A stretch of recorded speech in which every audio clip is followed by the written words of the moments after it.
welcome to the W12 Sprint Series. My name is Dan Papels, and today I'm taking you through everything that the W12 Sprint Series stands for. So fasten your seatbelts and enjoy the ride together with me. First things first, the W12 Sprint Series was founded in 2021 by professional racing driver Mirko Bortolotti, who won the DTM Championship in 2024. He came up with the concept aiming to combine the fun factor of driving unknown cars and tracks with the real-life race approach. This means having the ability to adapt to new situations quickly by having limited practice time, and more importantly, to provide the exact same preparation time to each competitor. The W12 Sprint Series takes place in the off-season, most likely on Mondays, consisting of 2 racing servers on each racing day.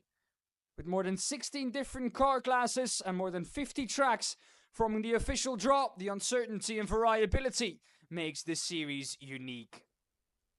Also, the racing formats themselves are different. In Server 1, in fact, the action starts off with a 30-minute practice session before heading into a single lap one-shot qualifying. After that, the field will be split in 2 halves for the following 2 heat races, with the top 5 finishers advancing directly to the main race. A final consolation race for the remaining drivers will define the remainder of the starting grid, with all drivers competing against each other for the big points in the main race with a mandatory pit stop. Once everyone is complete, all drivers meet up in Discord to do a live draw for the next car and track combination for the second server, which will feature a more straightforward format consisting of a practice session and the almighty single lap qualifying, followed by an 18-minute main race. The event is rounded up with a top 18 reverse grid race of the same duration. Also, in this case, a pit stop is mandatory in both races, which triggers another important aspect of the W12 Sprint Series, and that is strategy. Since a couple of seasons ago, we also introduced the Silver Cup class, a classification dedicated to less experienced drivers who score points towards both classifications.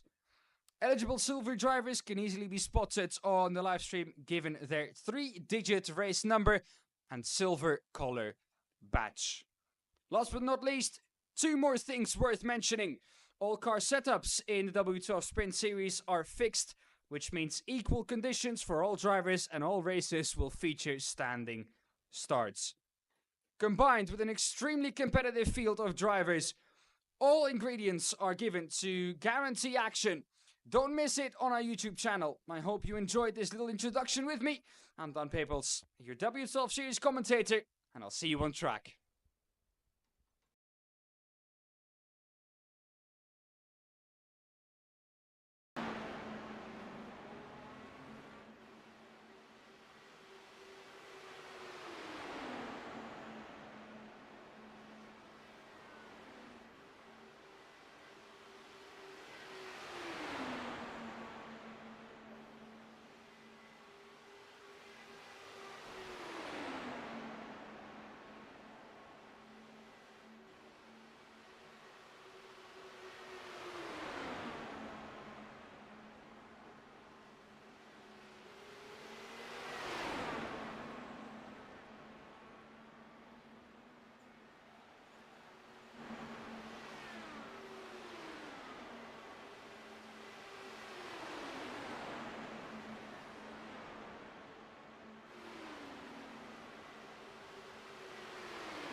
back with the W12 Sprint Series. Good morning, good afternoon, and good evening from wherever you may be in the world. And welcome to the W12 Intercontinental Challenge. It's gonna be one heck of an event. We've just crowned our champion of racers, Rafael Renova, first to beat Mirko Bortolotti to a title.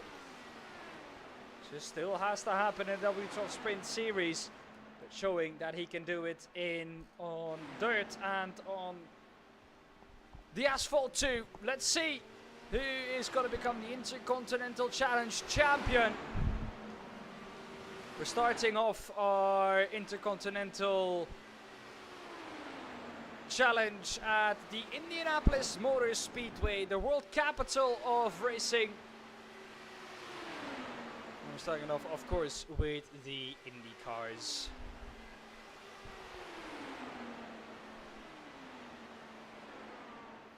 .5 miles, of course, this circuit.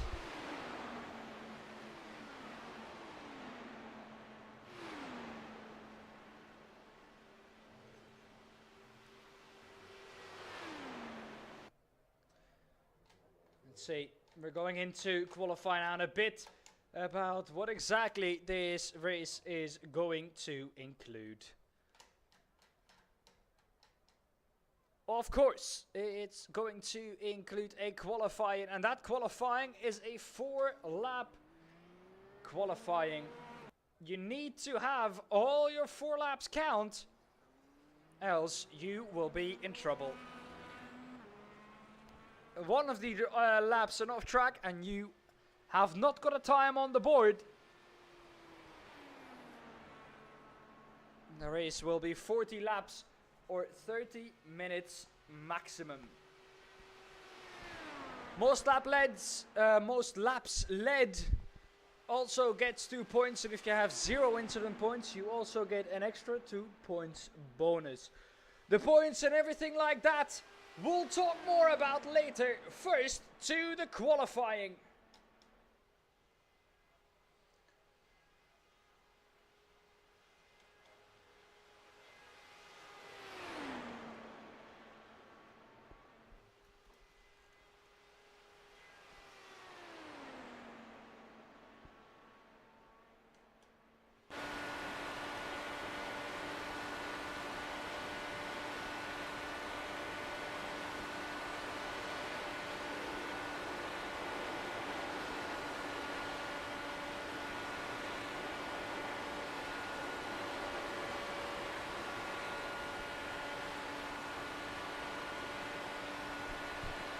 First lap completed here for Rafael Renova across the line.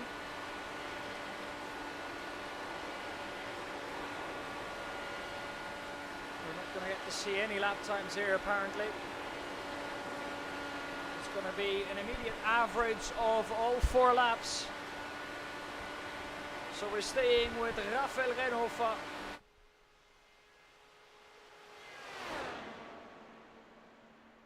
Getting very tight there.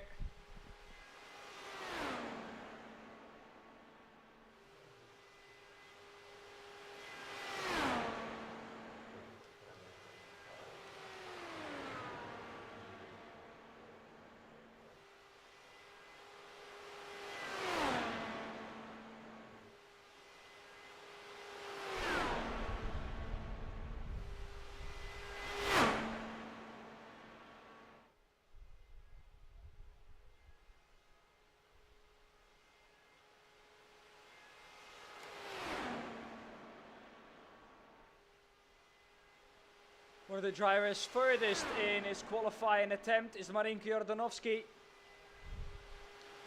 We have so many drivers in here that have won Indy 500s in iRacing before,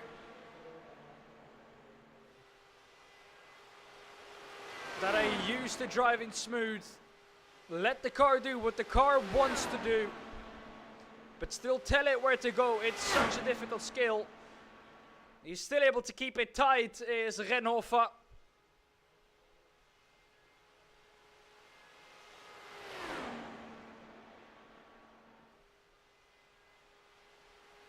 No sign of him having to run out wide here. Here he comes across the line for Rafael Renhofer. First is a 39.571 across the line for Renhofer. 39.566 for the champion of races. Hugo Rob beats him with a 39.565. Marco Bortolotti, 1,000s behind that, with Renhofer behind him too. This is going to be oh so close. Driver is still in the qualifying lap. Andrea Frazinetti also still on a qualifying lap.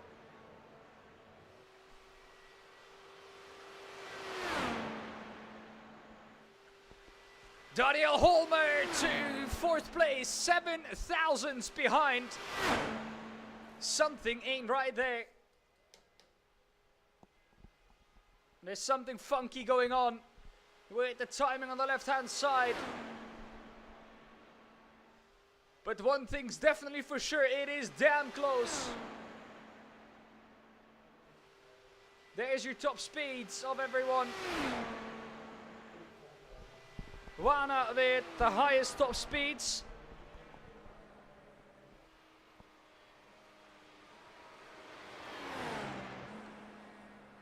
.388.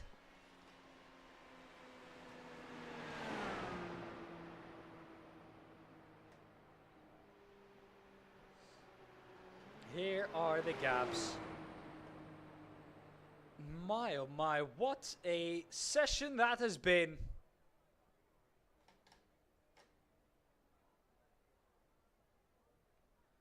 No, that's still bugged. All drivers have completed qualifying now. That means we are ready to go to the race.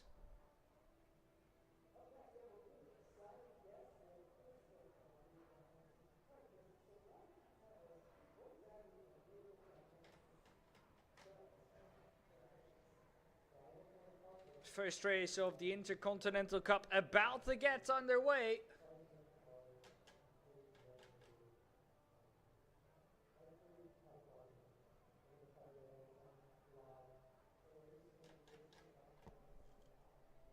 That is the checkered flag in the air. And that is qualifying done for everyone. Let's look at the grid then for the Indy 200 or Indy 100. 100 miles completed after 40 laps. Still have a bit of a warm-up to go before we go into the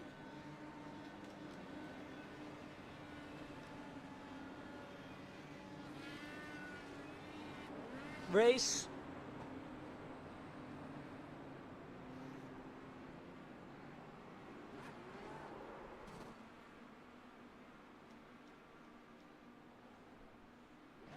So, points in qualifying then. In the overalls, it's 12 points for the pole sitter. 11 points for P2. 10 points for P3, 9 points for P4, 8 points for P5, and all the way down to 1 point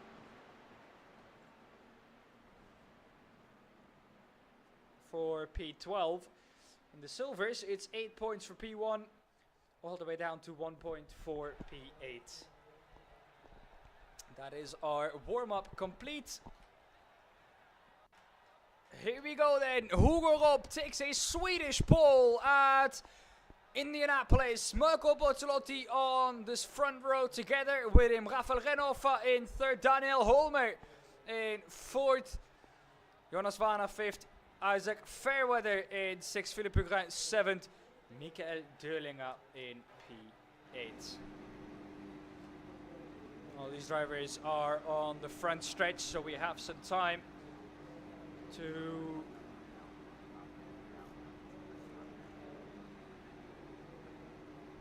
talk about the grid.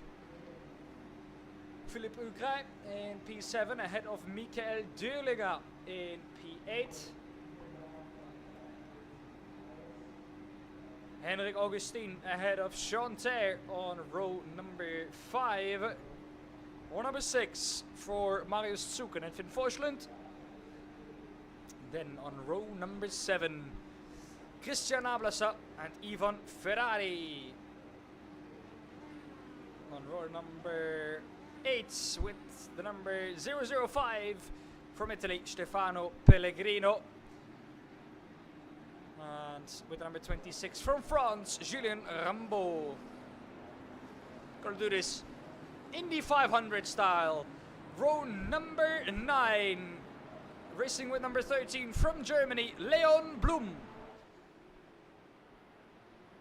Alongside him on row number 9 with number 420 from Germany, Mario Hartzog. Then coming to row number 10 on the grid, Maximilian Paul racing the number 71 for Germany.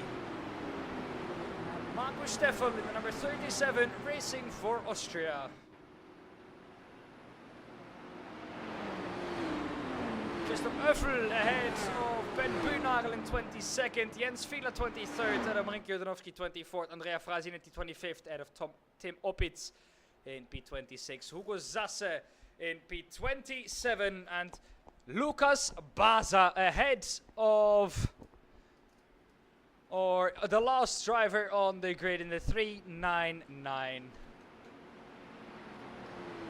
It's about time to start the Indianapolis 100. The first round of the Intercontinental Challenge.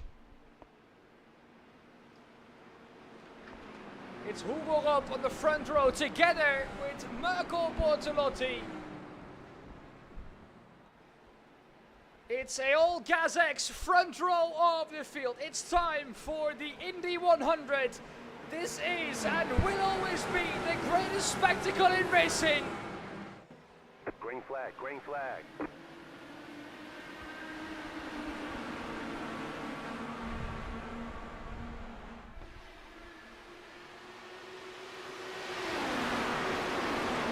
The yellow flag is out. Yellow, yellow, yellow, early on in the race already. As the field comes to a halt, there's more cars crashing under yellow flag.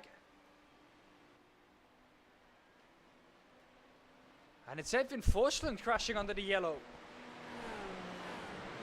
I have a feeling that might not be completely on his own.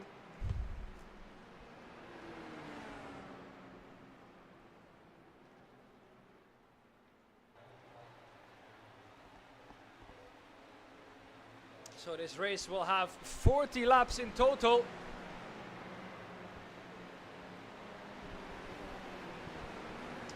But also a maximum length of 30 minutes. Which we're going to get to quite quickly here, if it's going to keep going the way it is. Let's have a look then at what happened here during the green flag.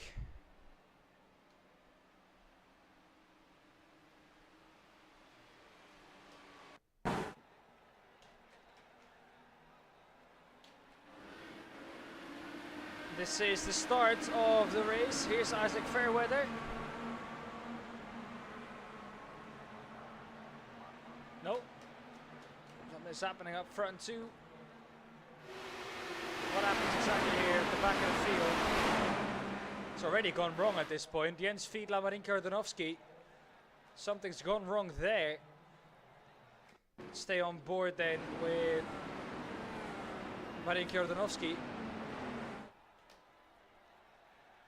It seems like there's not much happening here. The green flag, then it's a crash between Hugo Zasse and Marinka Jordanowski. Yeah, there we go. If we can get it on screen, I'm afraid we can't. What we can get on screen, hopefully, is the crash that Edwin Forsland had.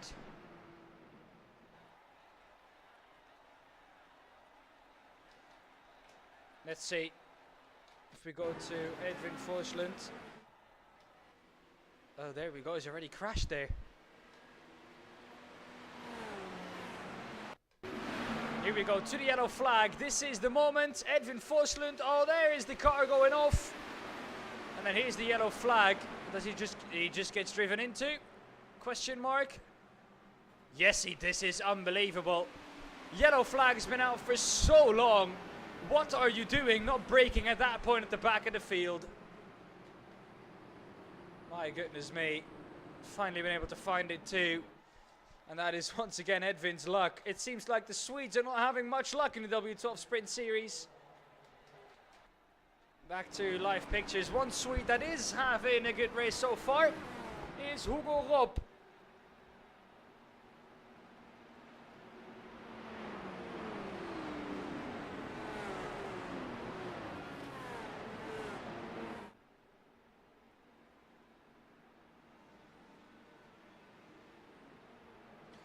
We have some drivers that have made a pit stop. Daniel Holmer was up in P5. He's most notably one of the drivers that has made a pit stop. He's now in P13. Everyone behind Hendrik Augustin has also made their pit stop. On the left-hand side, there is your standings.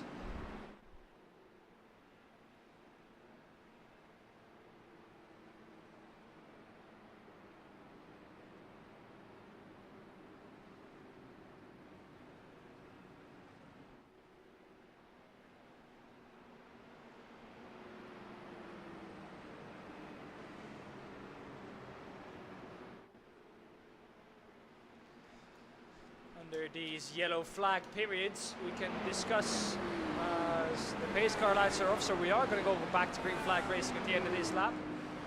The point system, 25 points for P1. It's more of an F1 style point system, or a MotoGP style point system, excuse me.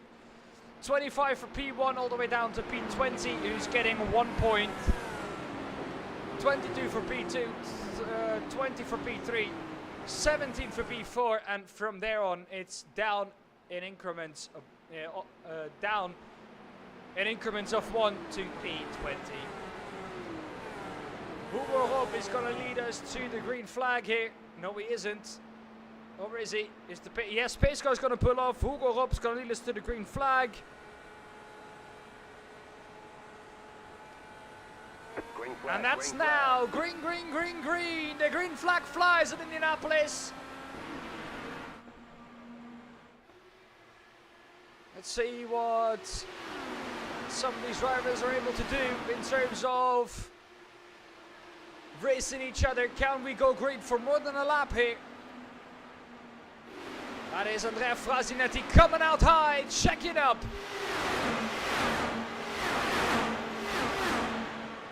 Holmer in the background also checking up. He's going to choose the absolute outside of everyone. Up high is Holmer. There's an incident up ahead. Yellow flag is out. Caution is out. But Daniel Holmer choosing the absolute outside. Taking the risk in this race. 33 minutes of racing in total.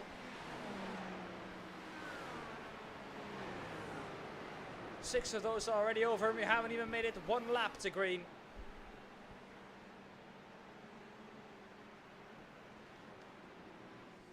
Marco Bortolotti has been able to overtake Hugo Rob. Let's see if we can find that overtake.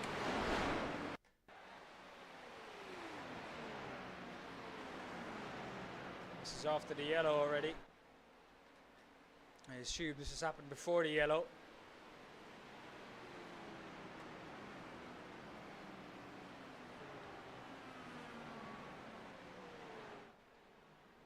This is it, I assume. Here we go.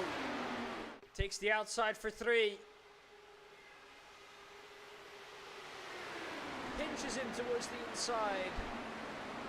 The two run side by side through 4-2. There's almost contact between the two. And then as soon as the yellow flag comes out, Marco Bortolotti is ahead.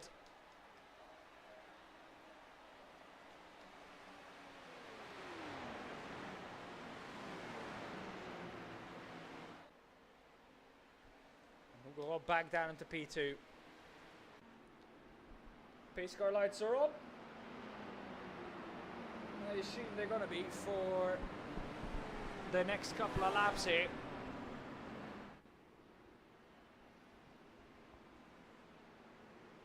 There's a car with a pass around.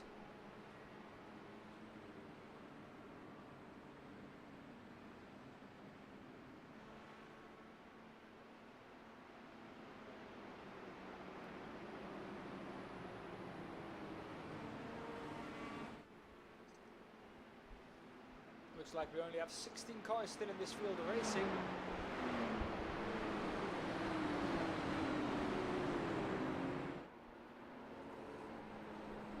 Marinki Jordanovsky, what have you done? Have you had a moment? They've unfortunately this back out. They're trying to rearrange everything with what the iRacing Flags is telling them to do, the iRacing pace car is telling them to do. They probably have to let the pace car by and then drop to the end of line, I assume.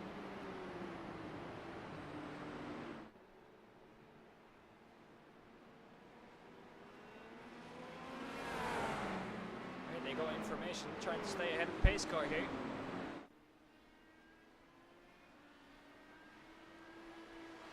They're now allowed to catch back up to the back of the pack.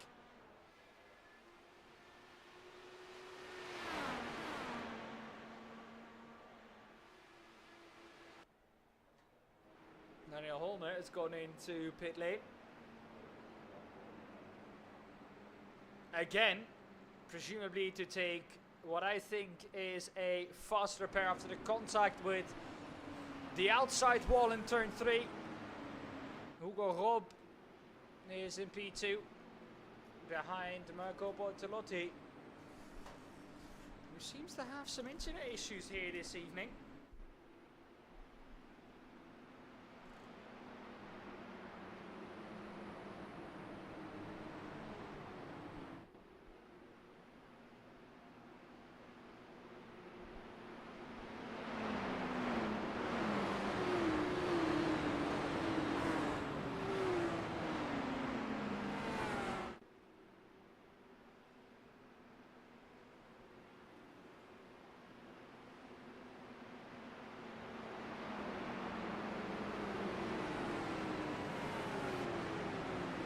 Right, pace car lights are out. That means we're back to green flag racing at the start or at the end of this lap.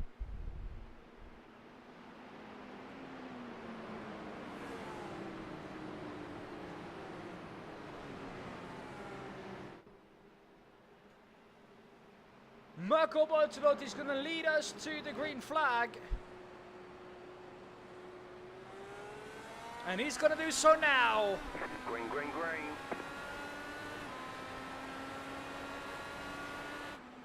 Into turn 1 already has quite a good gap. Jonas Vana behind Hugo Roppe.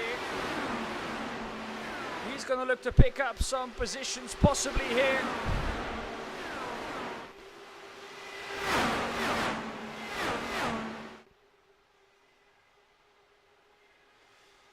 To the front of the field goes Jonas Vana, overtakes both Hugo Roppe and Marco Bortolotti. Marco Bortolotti is still defending the inside, the outside to Philippe Augrain. Oh, there's contact between teammates. Marco Bortolotti and Philippe Augrain crash at the front of the field, and that's going to be carnage. Marco Bortolotti is blocking pit entry.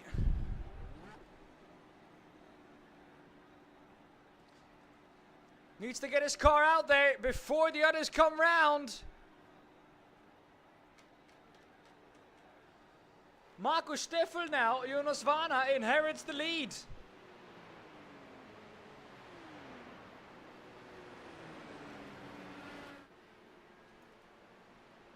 What a crazy race this has been so far.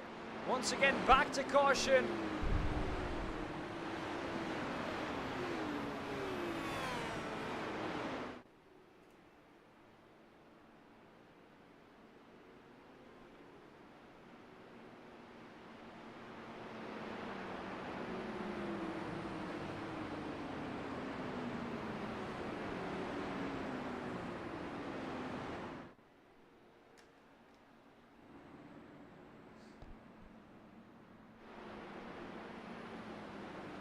Some cars, once again, choosing to enter pit lane.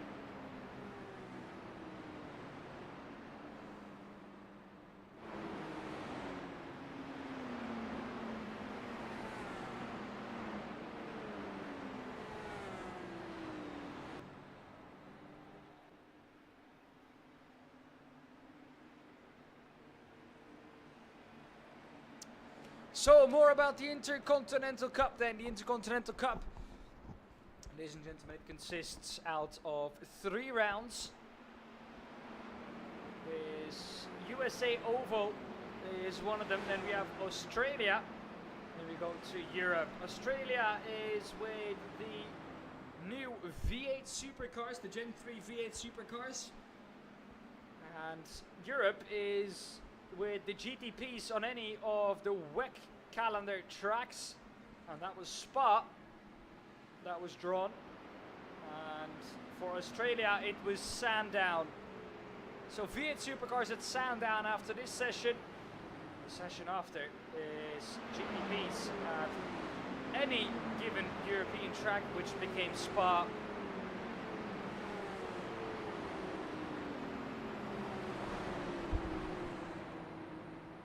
What a track that is to go to with the GTPs to close everything off.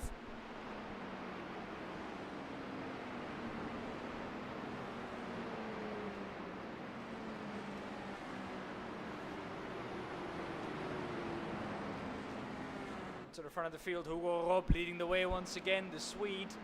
Doing a good job at the front of the field. Saw the calamity between him and his teammate happen right in front of him.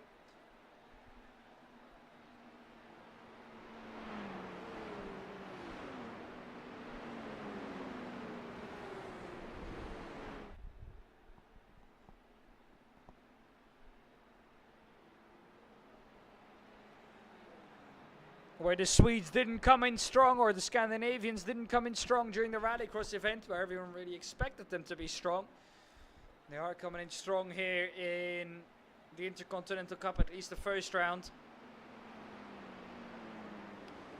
Well, the drivers will be looking at the likes of Marcus Ericsson. People who they've been following closely. Pace car lights are out, so we are going racing at the end of this lap.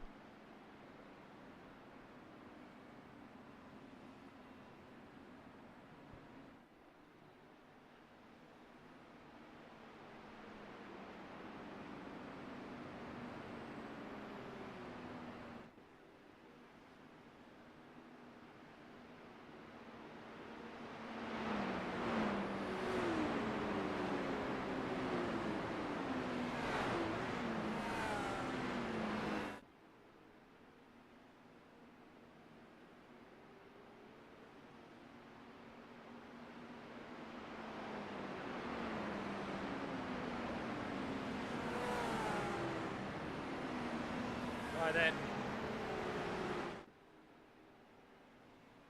Coming out of the final corner.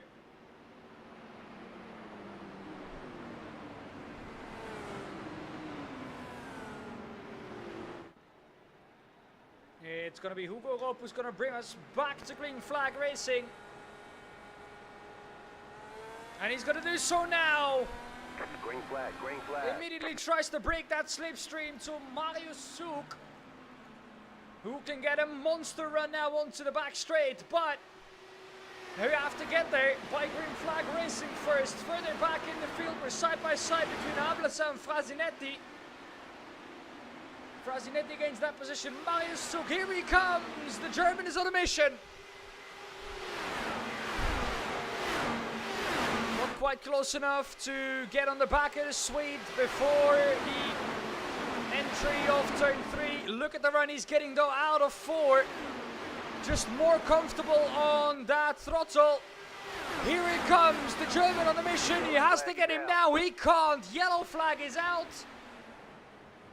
And I'm afraid we won't make it 40 laps. It's going to be a timed race, this one. Drivers are going to have to let the pace car by.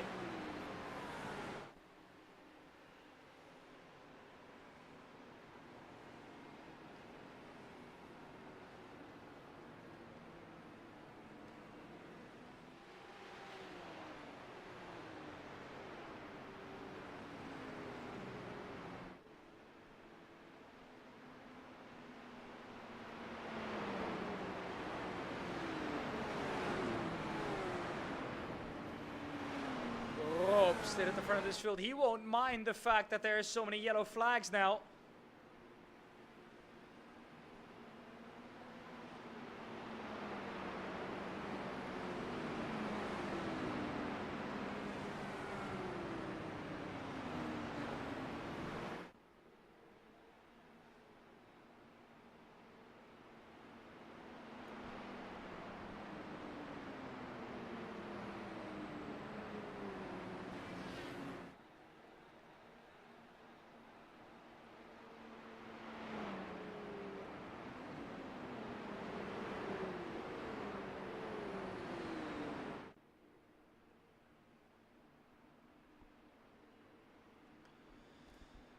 Rob has now come in though. Has he just got a drive through that he has to serve? No, he's going to come into his pit stall, isn't he? I presume he is. Yeah, there are drivers who have to make a pit stop here.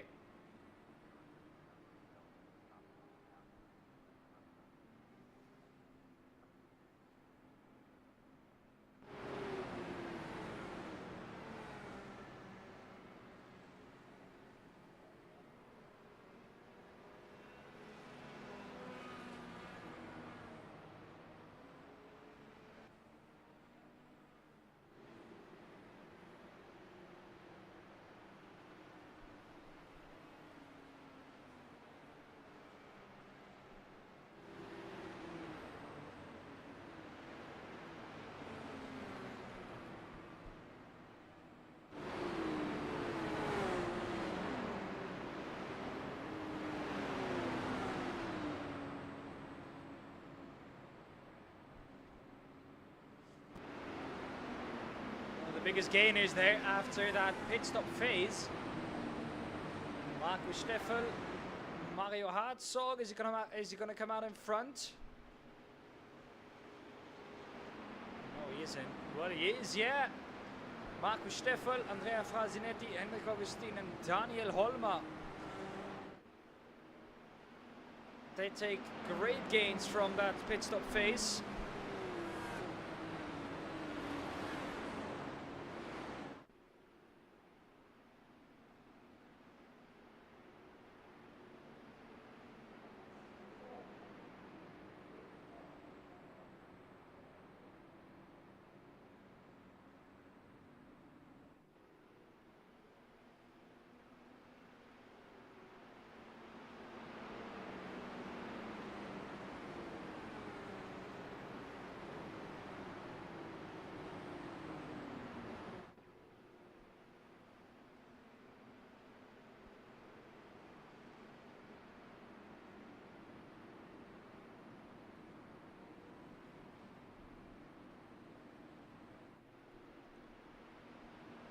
"12 minutes left here in this race.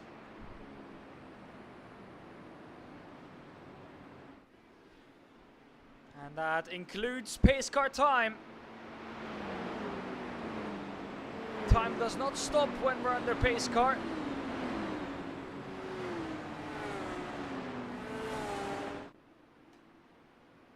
Daniel Holmer up into P4 here. Behind Hendrik Augustin, who's doing a great job in third on the podium. Andrea Frasinetti in second. And Mario Hartzog in P1. Where's Hugo Rob after that pit stop? He is in P11. Marco Bortolotti.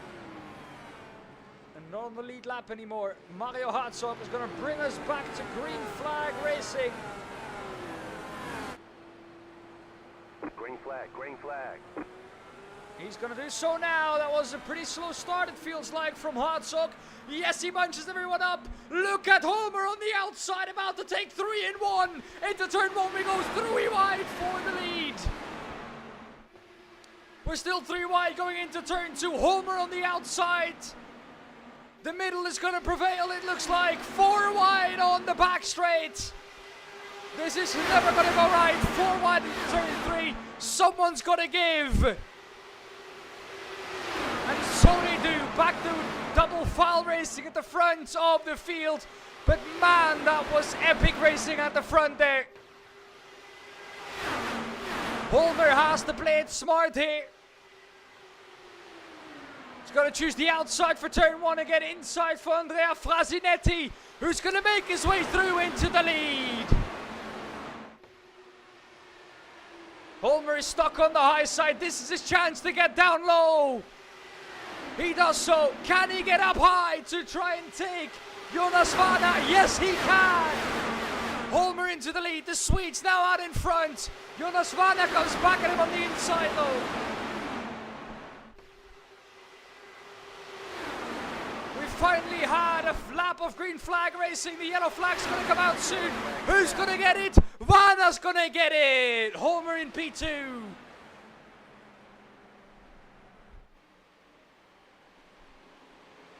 Goodness me.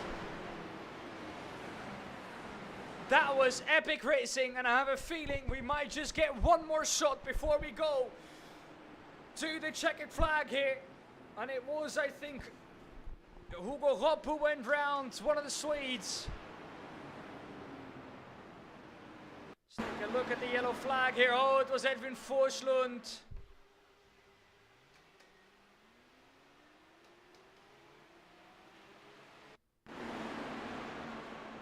Completely by himself. But let's take a look at that green flag period. When we went green flag racing, and let's go on board with Daniel Holmer, who's going to have to go all the way around the outside. This is already the outside for turn 1. 3 wide racing, and we're going to make it 4 wide on the back straight too. It looks like Holmer's going to get it on the exit here though, but he doesn't. At this point, Frasinetti comes back out ahead. We're 4 wide now. Someone's got to give, but no one gives. Holmer is still stuck on the high side. He has Hendrik Augustin down low. Frasinetti now down low. Still not a chance for Holmer to come down. Has to choose the outside once again. Holmer was in a very tricky situation here. Dealt with that really well. Also have to give it to the cars behind them to not do anything crazy. And now this is the first chance for Holmer to come down low, and he does. Jonas Vanna now up ahead of him in the white car. Gets the run, pulls out high. Momentarily takes the lead, then gives Jonas Vanna way too much respect on the inside.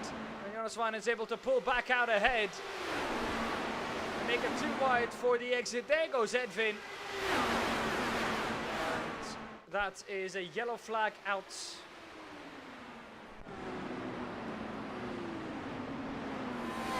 Still the lights on the pace car are on.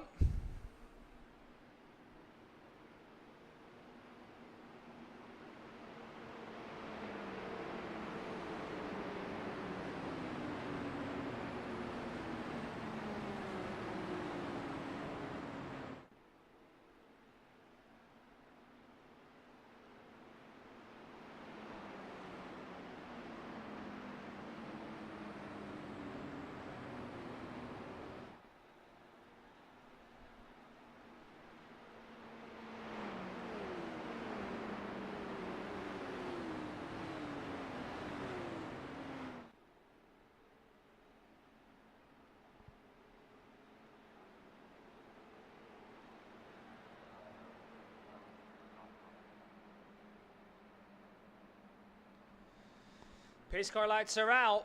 We're going to go back to green flag racing at the end of this lap.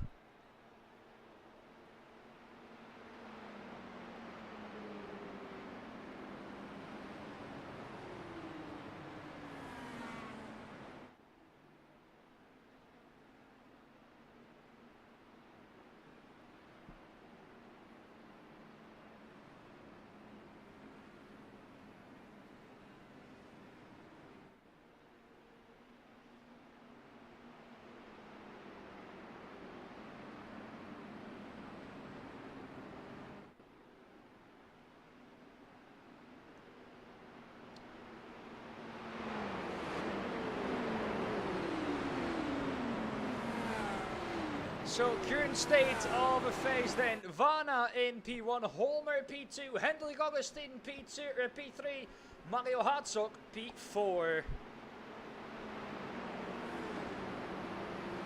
The yellow flag period went quite quickly, to be honest.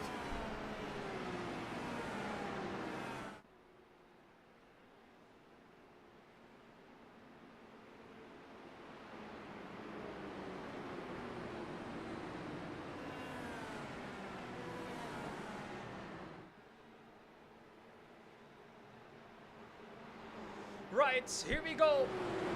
Back to green flag action. We're on board with Jonas Vanna. He's gone now. Green, green, green. Holmer needs a good start there. Hendrik Augustin the same.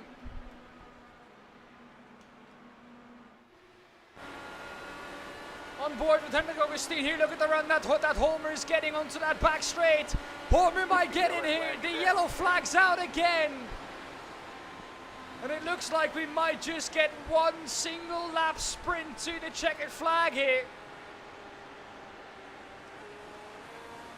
If that.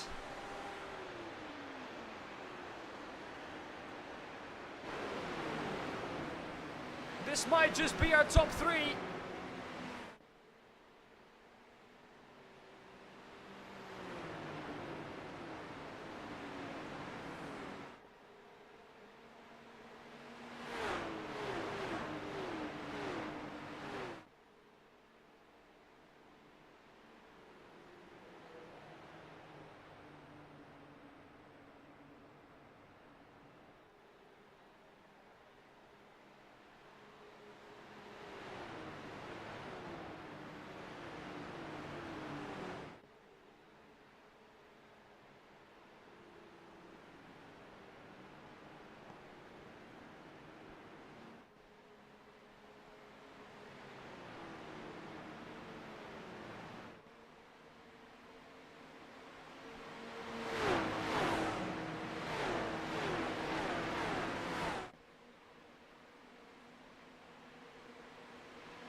Yeah, I think this is it. I think this might be it. Pace car lights are not out.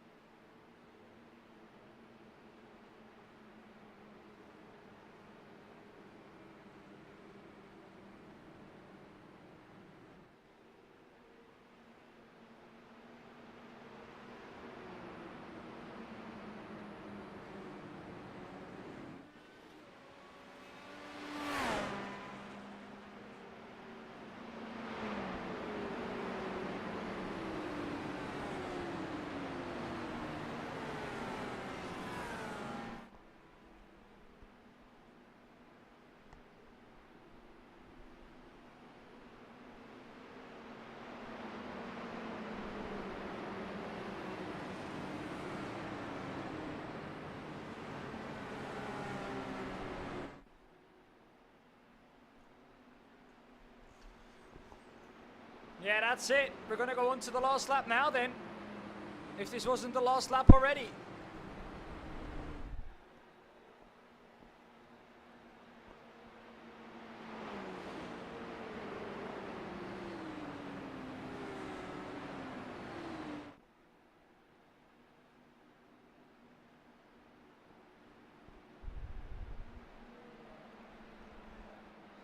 Pace car lights are out.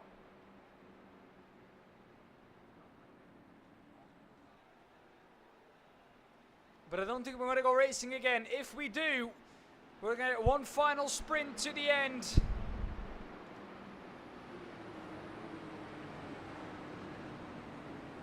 We saw that Holmer got the run just before the back straight when the yellow flag came out. Augustin might even have a shot at this too.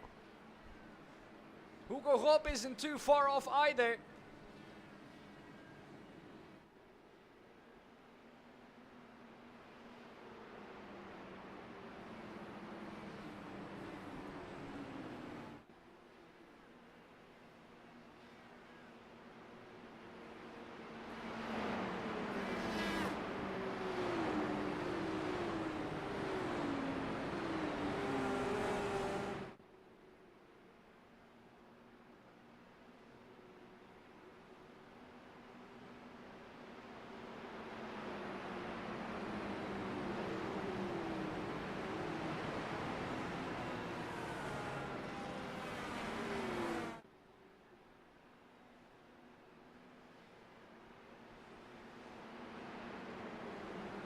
Alright, here we come out of the last corner. The answer will be resolved. Will we go racing or not?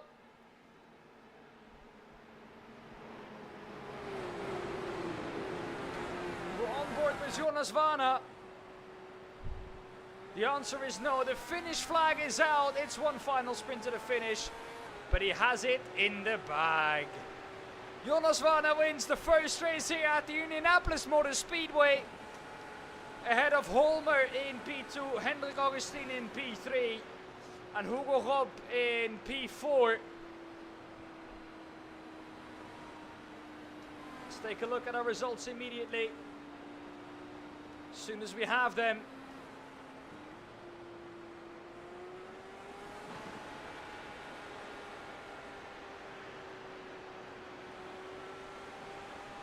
Here we go, this is the results. Jonas Vana wins ahead of Daniel Holmer in P2, Henry Augustin P3, Hugo Rob P4, Mario Hartzog in P5, Philippe Legrand in 6th, Christoph Steffel, or Christoph Oeffel in P7, Isaac Fairweather in 8th, 9th, Ivan Ferrari, Leon Blum in 10th.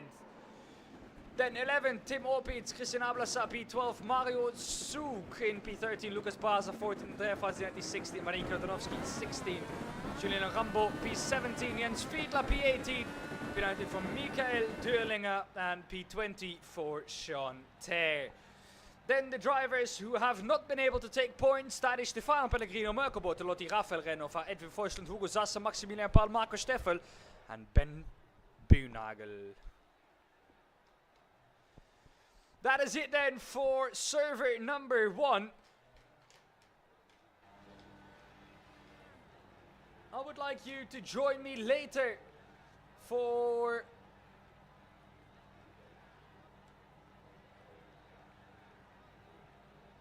the start of the second server, which will take about 5 minutes, so don't go anywhere.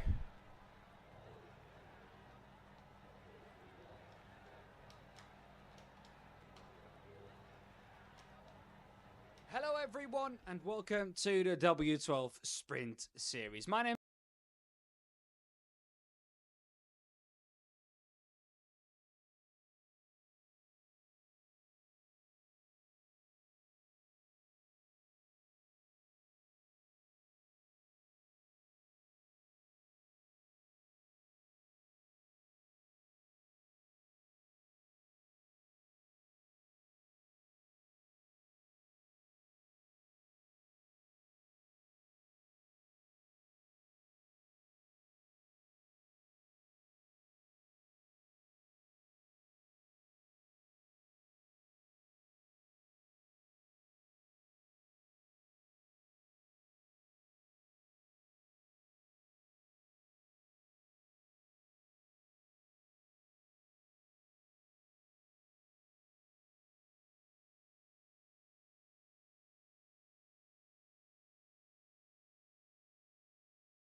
Hello everyone and welcome to the W12 Sprint Series. My name is Dan Papels and today I'm taking you through everything that the W12 Sprint Series stands for. So fasten your seatbelts and enjoy the ride together with me. First things first, the W12 Sprint Series was founded in 2021 by professional racing driver Mirko Bortolotti, who won the DTM Championship in 2024. He came up with the concept aiming to combine the fun factor of driving unknown cars and tracks with the real-life race approach. This means having the ability to adapt to new situations quickly by having limited practice time, and more importantly, to provide the exact same preparation time to each competitor. The W12 Sprint Series takes place in the off-season, most likely on Mondays, consisting of 2 racing servers on each racing day. With more than 16 different car classes and more than 50 tracks forming the official draw, the uncertainty and variability makes this series unique. Also, the racing formats themselves are different. In Server 1, in fact, the action starts off with a 30-minute practice session before heading into a single lap one-shot qualifying.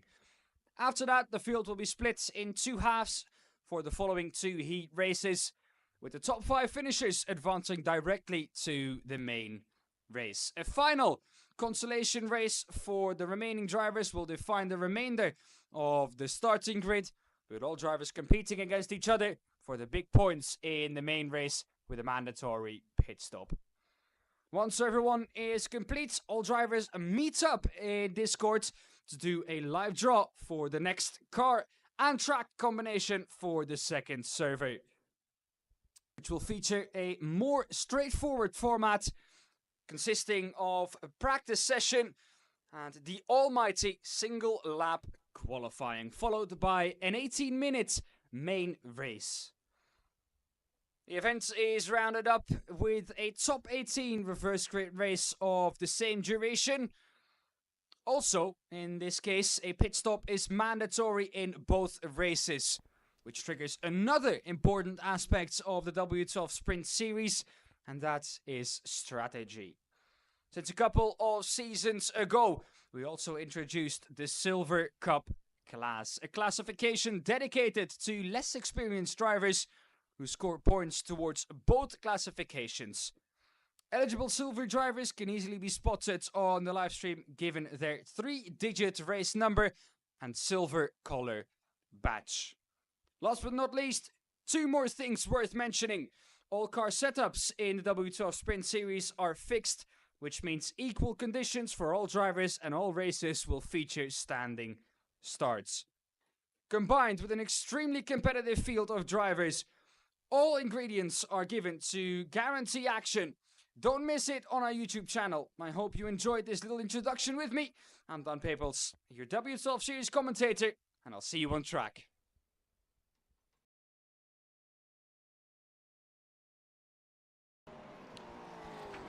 Well, welcome back to the W12 Sprint Series. We're gonna jump straight into our interviews.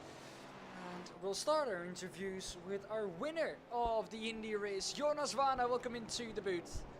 Hello, hello. Jonas, Good evening. Perfect start for you of the Intercontinental Challenge, taking all the points you can home. How was Indianapolis to you? I absolutely loved it. I mean, we didn't have that much green laps, which was a bit unfortunate. But, I mean, it's just fun driving flat out, close to everybody else.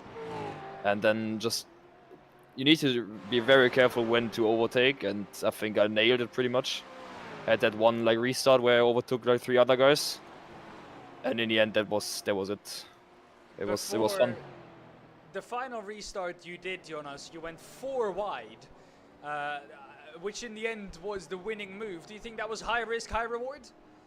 Absolutely, yes. I mean, I knew that I probably had the best tires, so I could go a bit quicker into the corners.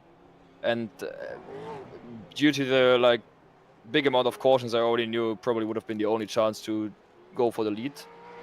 So I just went for it. It worked out perfectly. And yeah, that was it. Now, V8 supercars, the new Gen 3 V8 supercars up next. What are we expecting? They seem to be quite tricky to handle. I think there will be a lot of fun. I mean, yes, you said it right. It's quite hard to drive them, but I absolutely love Sandown as a track. I don't know why. I just love it, and I think it's perfect combination. Like typical Aussie, can't get any better. So I'm expecting you to win another race here.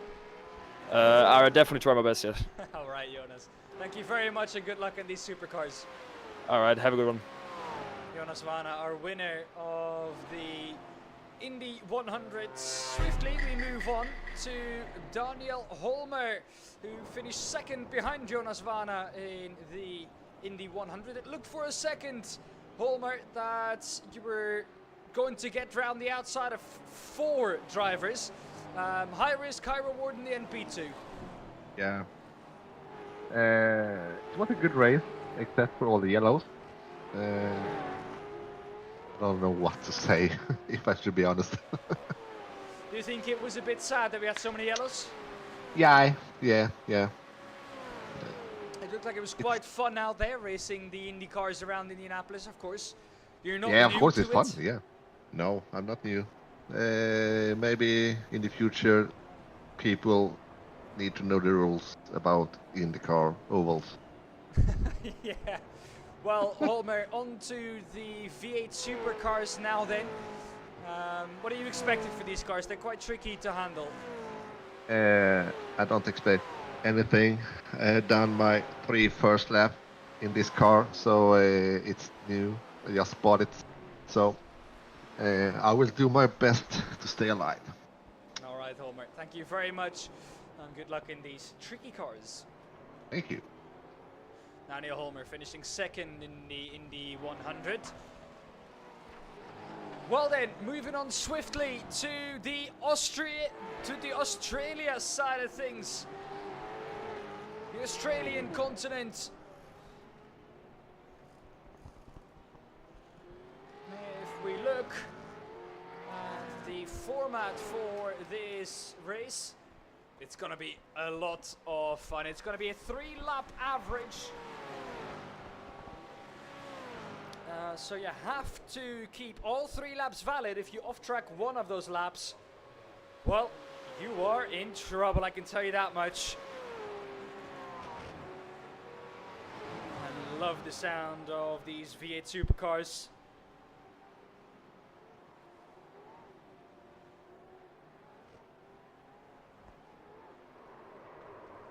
It will be a 20-minute race, 3-lap qualifying, 20-minute race. No, there was something invisible that Marius Souk just ran into. No clue exactly what it was, but it was something strange over there. You have 2.5 minutes left of practice here, and drivers seem to be using every single second of it. And oh boy, is this a tricky car. Well, we have 2 minutes left to rest our voices. For you guys at home to get yourself some popcorn. Before we do so, I do have to tell you that Julien Rambo is racing in a special livery for this race. For the V10R racing. Let's take a better look at that livery. Oh my goodness me. Oh my goodness. Is that a wild Mirko Bortolotti who has appeared on the Miami Vice? What an amazing livery that is from Julien.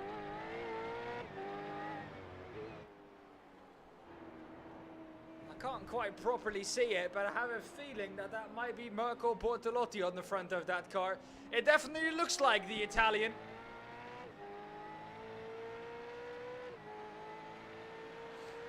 Well, then let's enjoy this livery a little bit more while we rest our voices. You guys get the chance to grab some popcorn, grab a drink, because the next 25 to 30 minutes you will not want to miss.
Alright, into qualifying we go for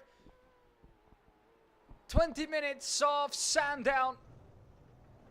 Julien, keep the car on the track, my friend. Oh, it's still a difficult car to drive, these V8 supercars. They have not by any means or by any stretch of the imagination become easier to drive. And this is a car I feel like that Mirko Bortolotti is good at. Let's go on board.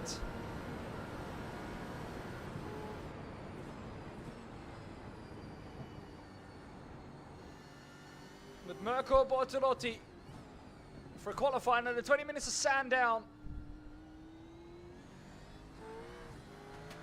One more small straight to go before one right left to the final stretch onto the start-finish line. One more left. And on to start-finish. Alright, here we go then. The start-finish stretch. Mirko Bortolotti and his first lap of the 3 that need to stay valid.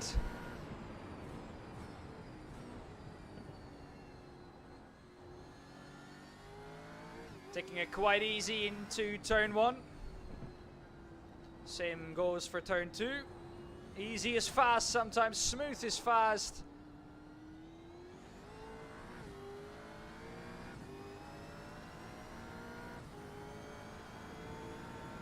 These cars have still got way too much power for the amount of grip that they produce.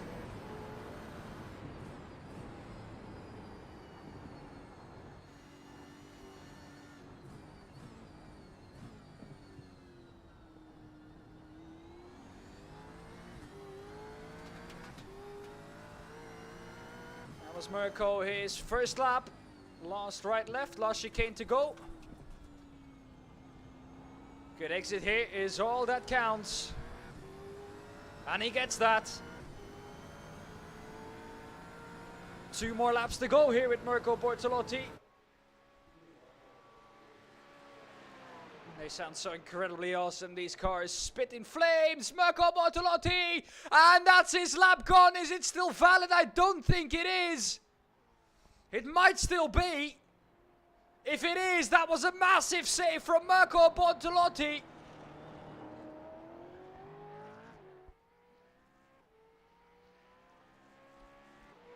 It's not going to be fastest.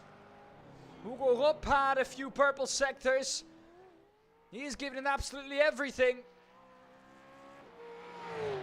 Track is full of gravel. There is no save for Hugo Rupp. It's all or nothing.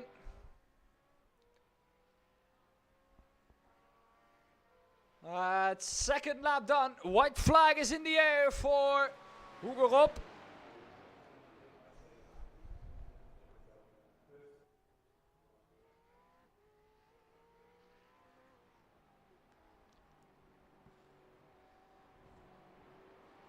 Welcome everyone in chat too. We're on the verge of starting the second round of the Intercontinental Challenge here this evening.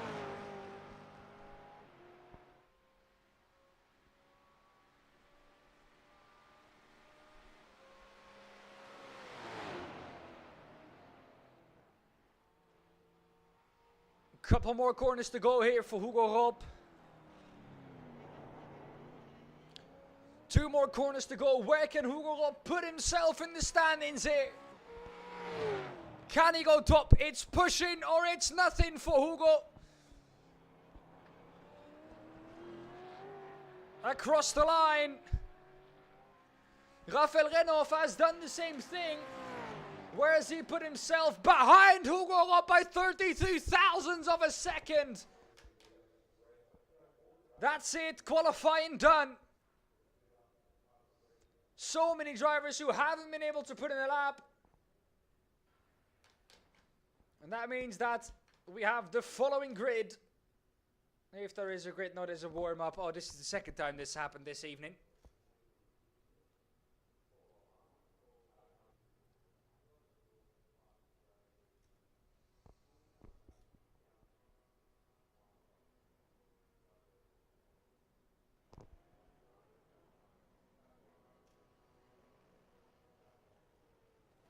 Oh, crashing in pit lane.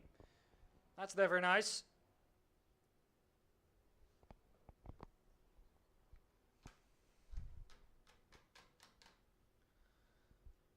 But Hugo Robb to the pole position. The Swede took pole in the Indy cars, takes pole in the supercars.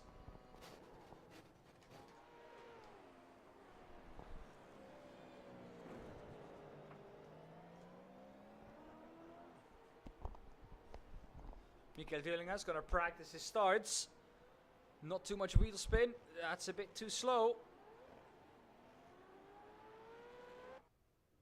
And that is warm up over for you.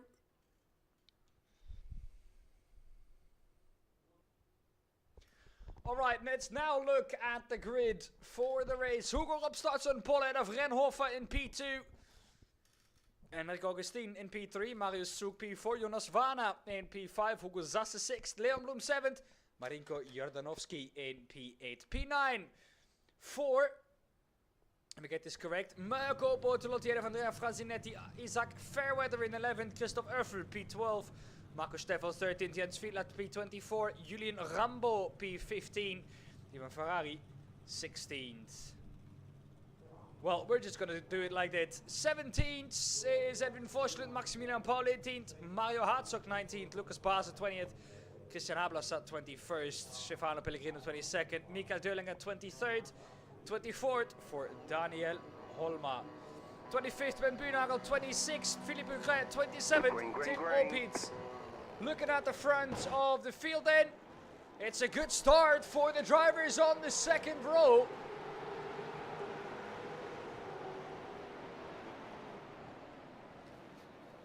Oh, there's already carnage into turn 1. Andrea Frazinetti in P2 or in P1 here. Well, we can clearly see some cars ahead of him.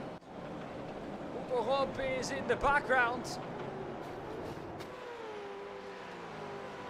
Who's in front of Andrea Frazinetti?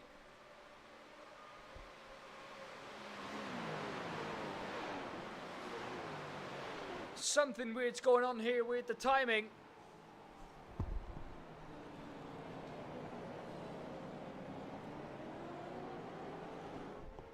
After a refresh, it's still Frazinetti in P1. I don't know exactly what's happened here. You might have to come across start finish once to sort it all out.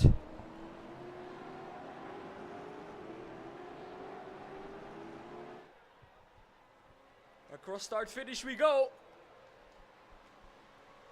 But it's still Frazinetti in P1.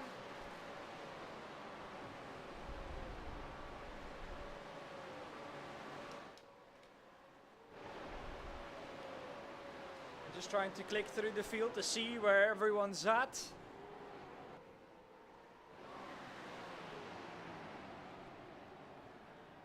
This is further back in the field.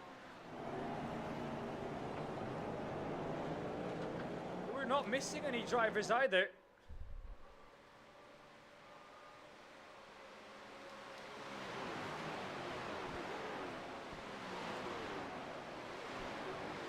Apparently there are lapped cars ahead of us, which I don't think is the case.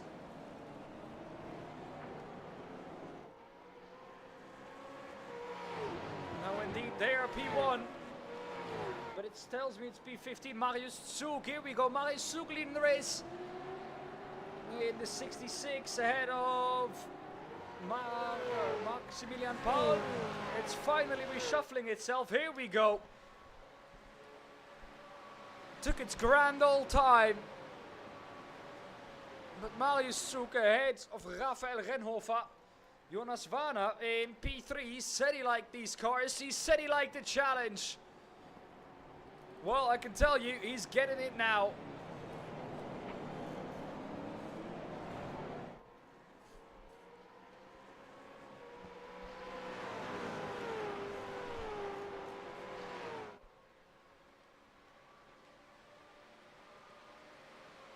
Further back in the field, Bloom and Baza.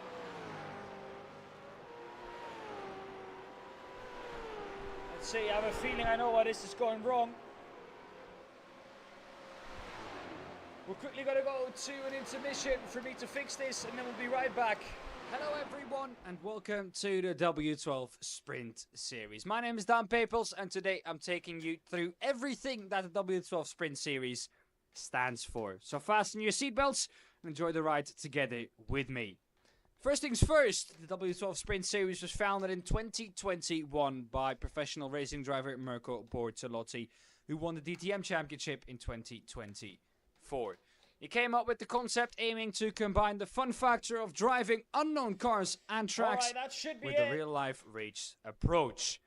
This means having the ability to adapt to new situations. Here we are. Back to the action we go. And now everything should be fine and fixed.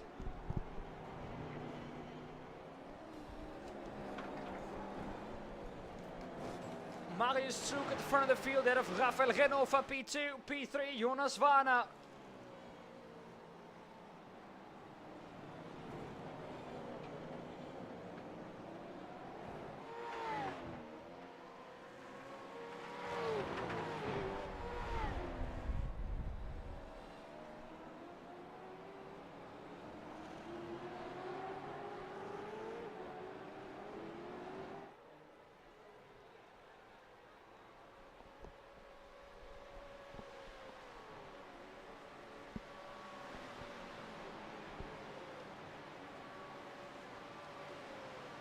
Isaac Fairweather with, who's he got on his livery now? Oh, that's another picture of Hugo Rupp, isn't it?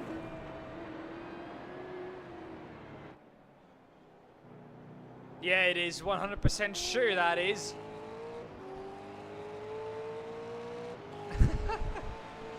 Isaac Fairweather with the best liveries here this evening, ladies and gentlemen. Close to matching the livery of Julien Rambo.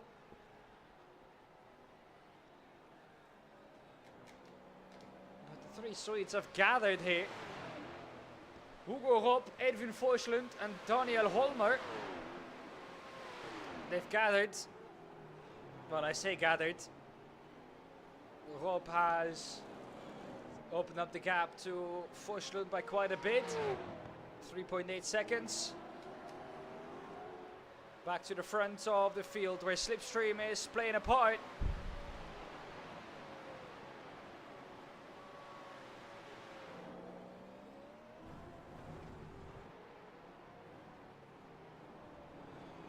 Where lap traffic is now coming into play indeed.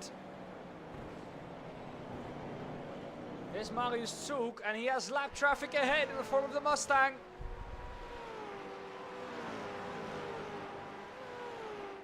This race is 20 minutes long, 6.5 minutes of those 20 down already now. Where's Mirko Bortolotti? Mirko Bortolotti is here.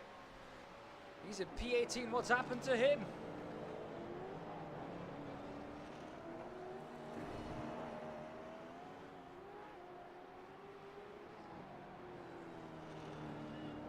What has happened to Mirko Bortolotti?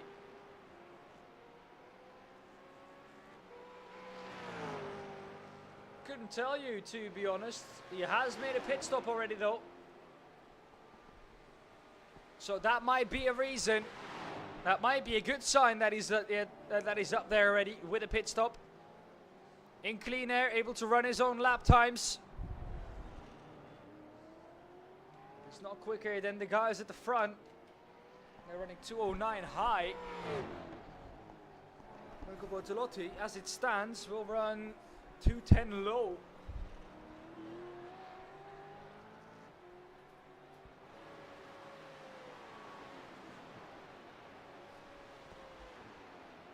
Edwin Forslund usually next to me in the commentary booth, today down onto the track. But I think we've established one thing, and that's that Edwin Forslund is better off sitting next to me up here in the commentary booth. Hasn't been going too well for him this evening.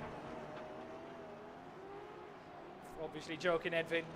He hasn't had the luck in the IndyCar. Neither has he had the luck in the Rallycross. And he's doing well with an 11th place here in the Supercars. has now been overtaken by his teammate Daniel Holmer. Here is Forslund ahead of Leon Blum now. Lighting up those rear tires on the exit of the chicane.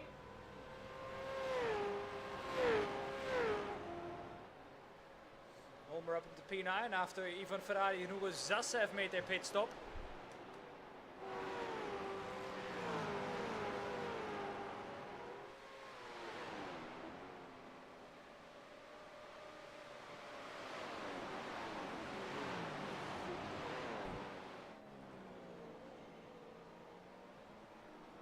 Here he comes. Marius Souk about to lap another car. But Renhofer all over the back of him.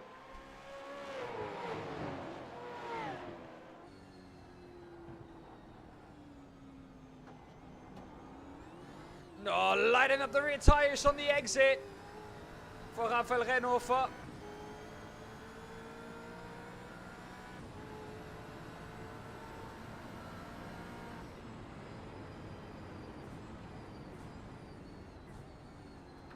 Saving a bit of fuel as well, Rafael.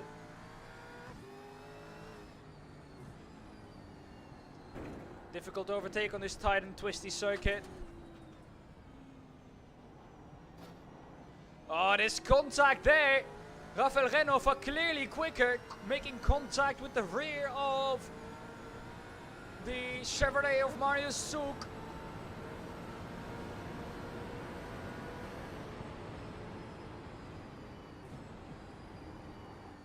Once again, saving fuel here behind him.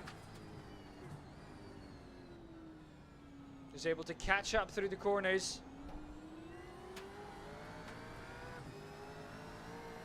Is he keeping a higher gear? Let's see. We're going to go on board next lap with Marius Souk, see the differences. Into pit lane he comes. Rafael Renhofer able to continue a lap. This is where Rafael is going to have to make the difference. Frasinetti behind him, 5 seconds back.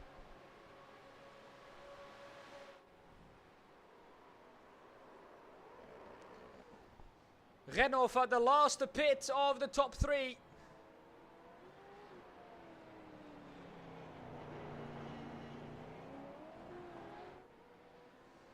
Where is Bortolotti? Bortolotti is up in P13. Up in P11 now after the pit stops. Jonas Varna's also behind him by quite a margin.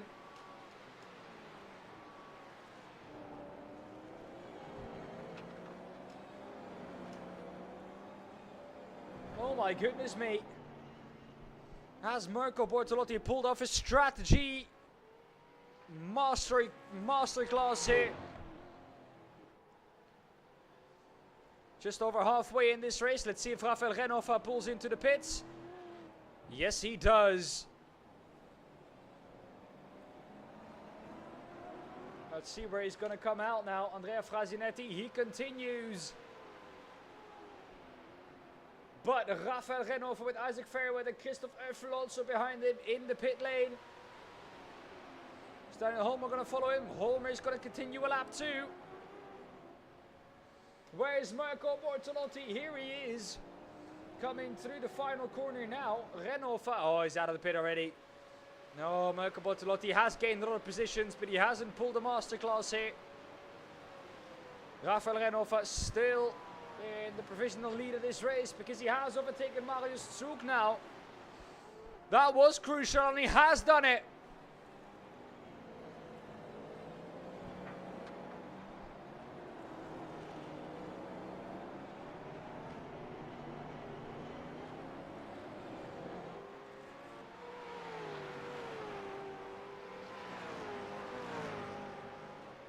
This is now for the provisional lead in this race. Drivers yet to pit: Edwin Forslund, Leon Blum, Daniel Holmer, Markus Steffel and Andrea Frasinetti. And they're still going to continue. What's Holmer going to do?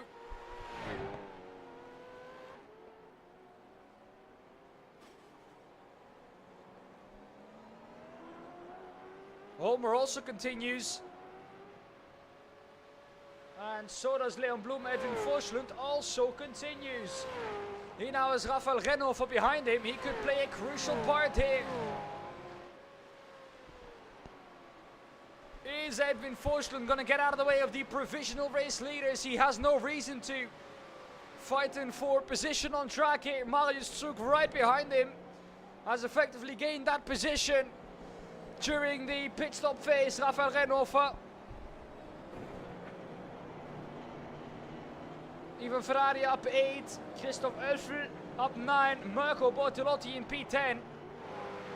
But after everyone's pitted, this is going to be P5. Frasinetti, does he come in? I assume he does now. Must be running on fumes. He does, but Markus Steffel, is he going to come in? No is the answer. Bit of oversteer. A bit is an understatement. A lot of understeer and oversteer. Daniel Holmer also able to continue another lap. Leon Blum able to continue another lap. Evan Forslund has led Rafael Renhofer past.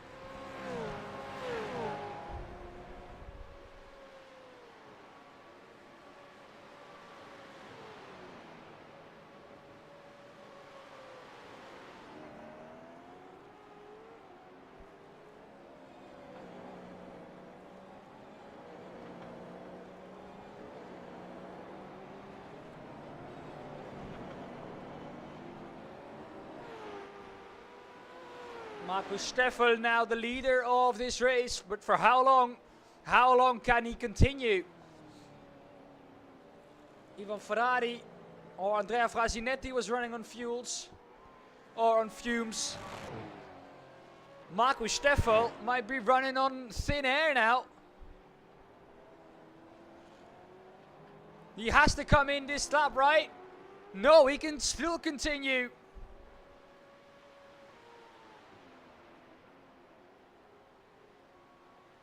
That is baffling me. It's the Mustangs that can continue though. There's one Mustang letting everyone by. That might just be lap traffic. Leon Blum ahead of Rafael Renhofer. But it's all Mustangs at the front of the field now. That haven't pitted yet. Are the Mustangs that much better on fuel? Who knows? Holmer's trying to close that gap on Markus Steffel.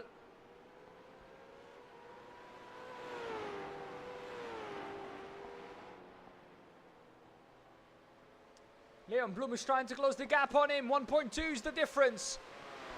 Markus Steffel out of the last corner soon.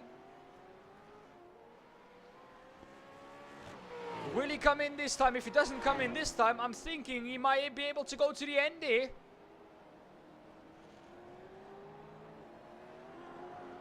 He's still continuing. Markus Steffel is pulling off something that I didn't think was possible. Continuing for that long. Daniel Holmer doing the same. Leon Blum doing the same. Evan Forslund also in a Mustang, also still continuing. Ben Buhnagel also in a Mustang, also still continuing. He's in a battle for P14. It's Augustin up his inside. Augustin might be able to get this pass done. Too tight of a line. But the better line maybe into turn 1 here for Buhnagel.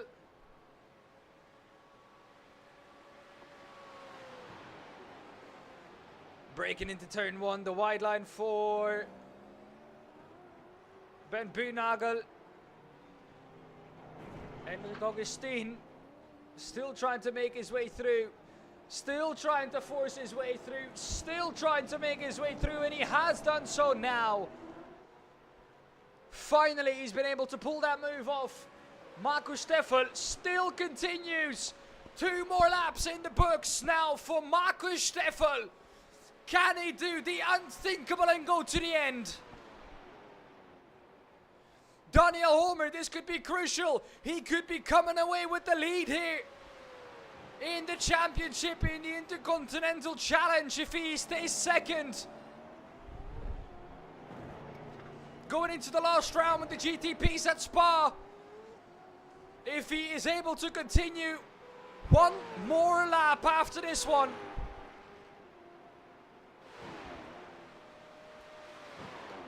Mirko Bortolotti in P8. Having made his pit stop, he is in his Chevy too. But there are people in a Mustang that have made a pit stop as well. Marcus Steffel coming around the final corner. If he can do it, surely Holmer can do it too. He's continuing. He's completing this lap. White flag in the air for Marcus Steffel. Daniel Holmer, he's continuing too. Rafael Renova now right behind Daniel Holmer.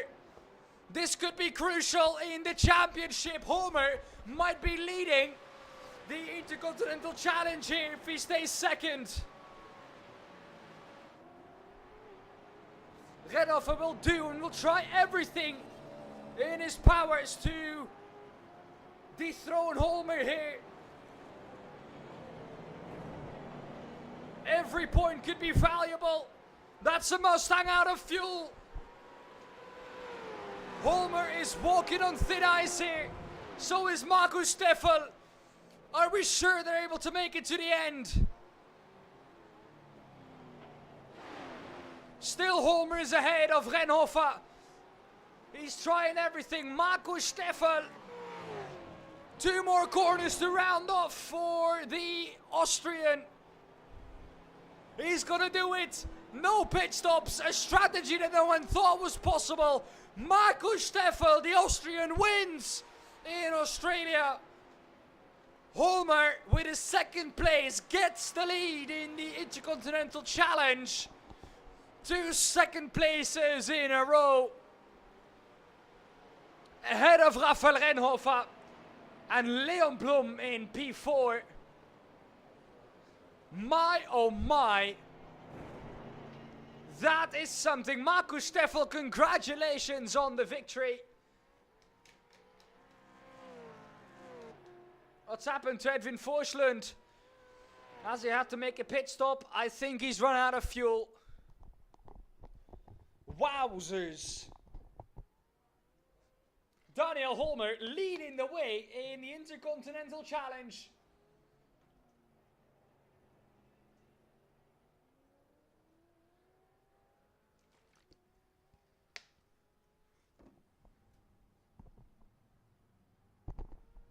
There's Barney, strongest right arm in iRacing, waving the checkered flag like his life depends on it.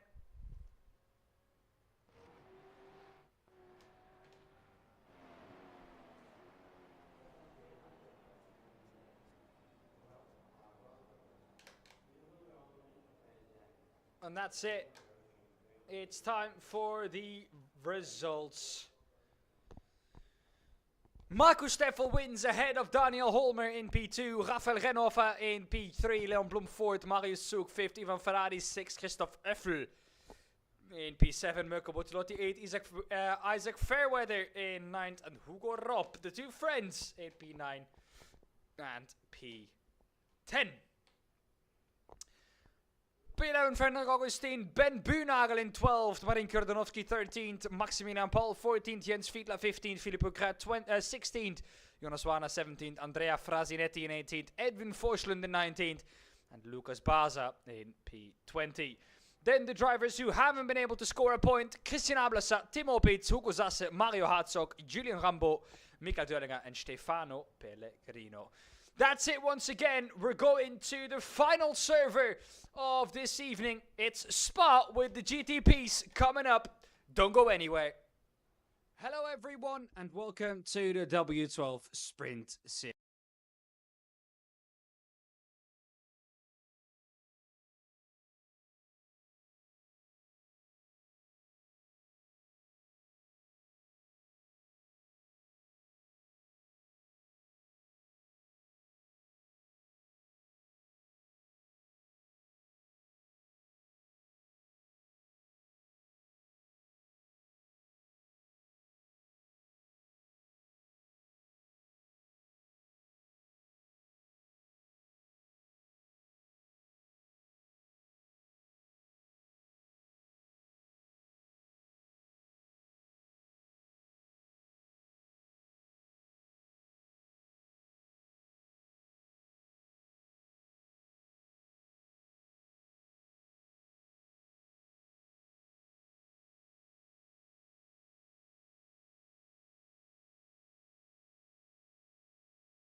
the W12 Sprint Series. My name is Dan Papels, and today I'm taking you through everything that the W12 Sprint Series stands for. So fasten your seatbelts and enjoy the ride together with me. First things first, the W12 Sprint Series was founded in 2021 by professional racing driver Mirko Bortolotti, who won the DTM Championship in 2024. He came up with the concept aiming to combine the fun factor of driving unknown cars and tracks with the real-life race approach. This means having the ability to adapt to new situations quickly by having limited practice time, and more importantly, to provide the exact same preparation time to each competitor. The W12 Sprint Series takes place in the off-season, most likely on Mondays, consisting of 2 racing servers on each racing day. With more than 16 different car classes and more than 50 tracks forming the official draw, the uncertainty and variability makes this series unique. Also, the racing formats themselves are different. In Server 1, in fact, the action starts off with a 30-minute practice session before heading into a single lap one-shot qualifying. After that, the field will be split in 2 halves for the following 2 heat races, with the top 5 finishers advancing directly to the main race. A final consolation race for the remaining drivers will define the remainder of the starting grid, with all drivers competing against each other for the big points in the main race with a mandatory pit stop.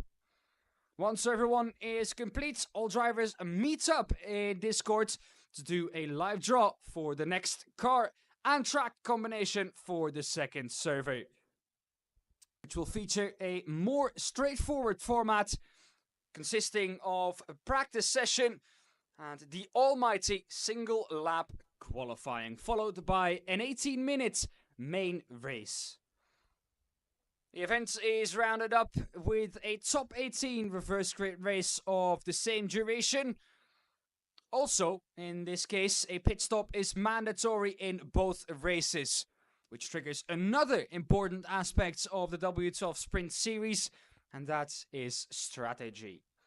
Since a couple of seasons ago, we also introduced the Silver Cup class, a classification dedicated to less experienced drivers who score points towards both classifications.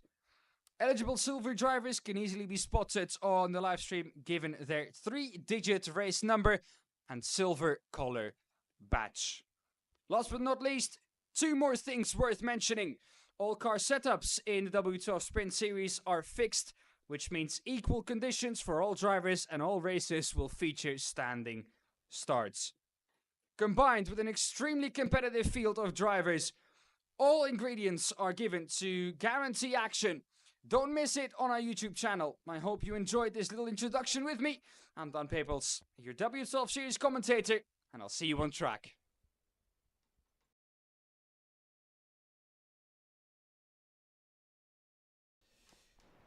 Welcome back with the W12 Sprint Series, and we are at Spa-Francorchamps. And as is tradition here at Spa, it is raining in the GTPs. Now, the GTPs have been in the news lately quite a lot for the update that they've gotten of being unrealistically fast. But one person who is definitely not unrealistically fast is Daniel Holmer. He's in the booth with me once again after another second place finish. Daniel, it's great to have you next to me once again. Did you expect that second place finish in the supercars? Absolutely not. I think there was a mistake from the organizers putting too much fuel in all the Ford Mustangs. Now, some people didn't realize that. You were one of the, I think, 4 drivers only that realized that there was enough fuel to get to the end. What did you think coming to the end of the race, seeing that everyone was pitting and you didn't have to? I don't know really. I did watch the rules. It didn't say I needed to stop a mandatory pit stop, so I did speak to Edwin, my teammate, and get out. So you are now the leader of the Intercontinental Challenge going into Spa. Yes, I know, big pressure on your shoulders now. What are you expecting now for these GTPs then? first race in the wet in the GTP ever. So I would do a replay, just like the last race. Stay alive, finish top 5. Well, that sounds good to me, Holmer. Hopefully, we'll see you at the other side of that checkered flag come the end of the race. Good luck defending that lead in the championship. Thank you. That was Holmer, leader of the Intercontinental Challenge. And for Holmer, this is, well, a position that he didn't really expect to be in. Of course, Holmer, part of the team that I am also a part of. And, well, to be honest, or we can be honest, Holmer is a rallycross driver. He is extremely quick in rallycross cars. Finished in the top 8, as we said, in the Rallycross Championship in Scandinavia in the Esports Championship. Scandinavian Esports Championship Rallycross event. That's where he finished 8th. So, for Holmer, that was mainly his main focus, but he somehow found himself in, well, a P2 in both races, with a bit of luck obviously in there too, in the second race.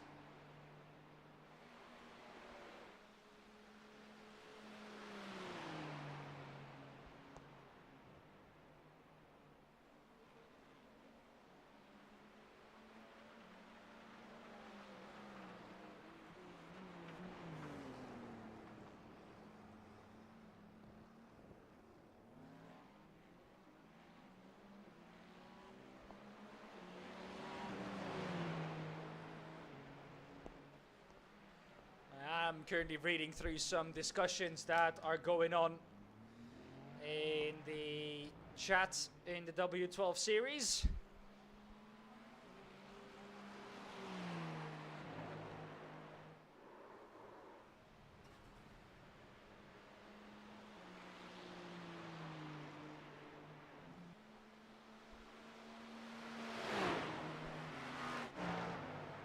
There are people saying that pit stops were mandatory. There are people that saying that pit stops were not mandatory. There are people that saying that they want a penalty. There are people that said, I have made a pit stop. It's a lot of discussions going on at the moment. But if I look at the regulations,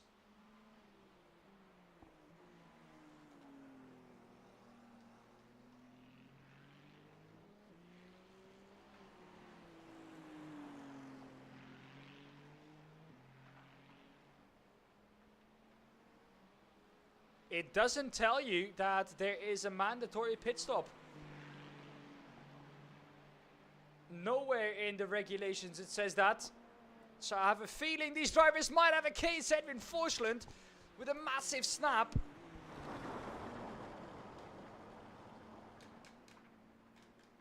It's a one-lap qualifying here.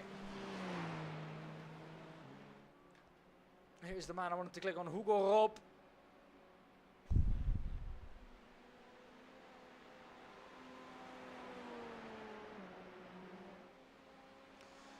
These cars are so tricky to drive in the background. I don't know who it was in the Acura. Was it Jonas Vanna? No, it wasn't. Was it Christoph Erfel? No, it wasn't. Marinko Jordanovski? Yes, it was. Marinko having a massive moment on top of Radion.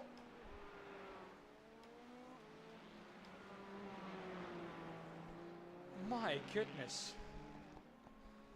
This is something. Here we go, Marinko Jordanovski left pit lane. And not long after that he had that moment, so we're going to stay with him.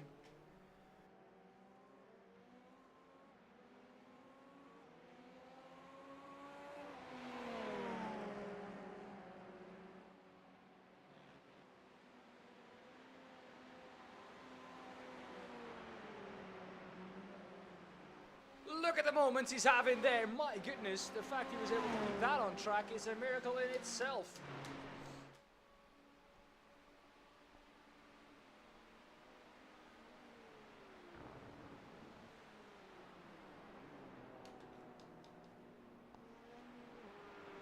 It's very wet out on track.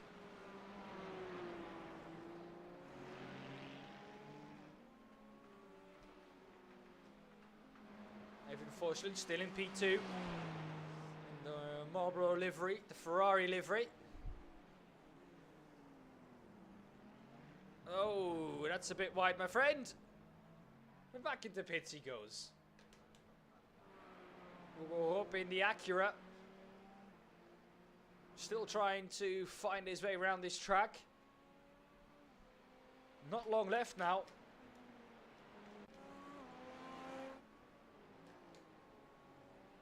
One minute left in practice. As Marin Jordanovski has set a lap time now. And that's good enough for P12.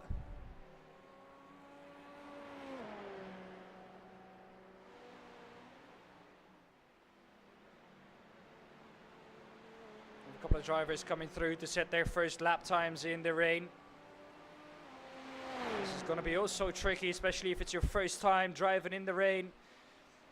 It's a long track, not a lot of laps of practice. Jonas Vana, who's gone quickest, has done 3 laps of practice. He's not going to get more than 3.5 laps of practice here. 3.5 laps, that's everything he got, and he's able to post a 2:12.7. Now that's already much quicker than everyone else here did.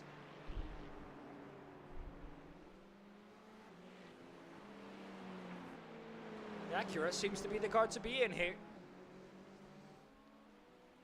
The places where you don't see a logo, that's the drivers that are in the new Ferrari 499P. Somehow finding grip on the painted strips there too. Alright, that's it then.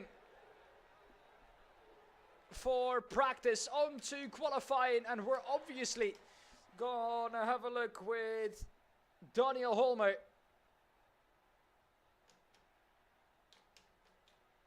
Championship leader in the Intercontinental Challenge.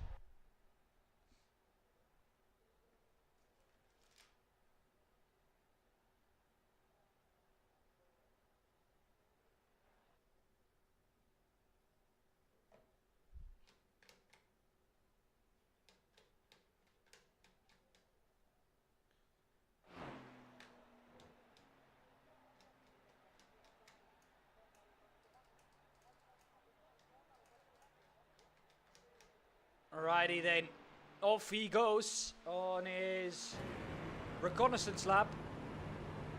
Trying to get these tires up to temperature.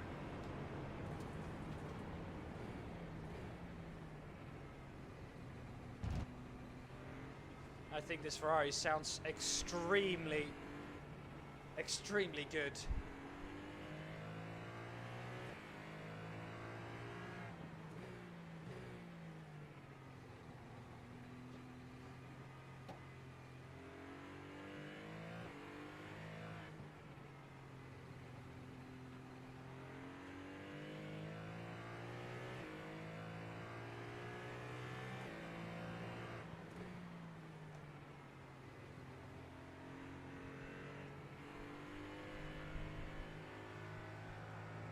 See how tricky these conditions are. We'll do a full onboard lap with Holmer.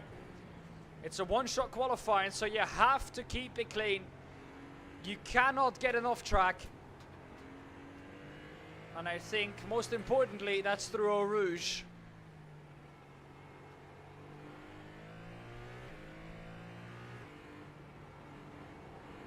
We'll do a full lap on board without any commentary, so you guys can listen to the beautiful sound of the Ferrari.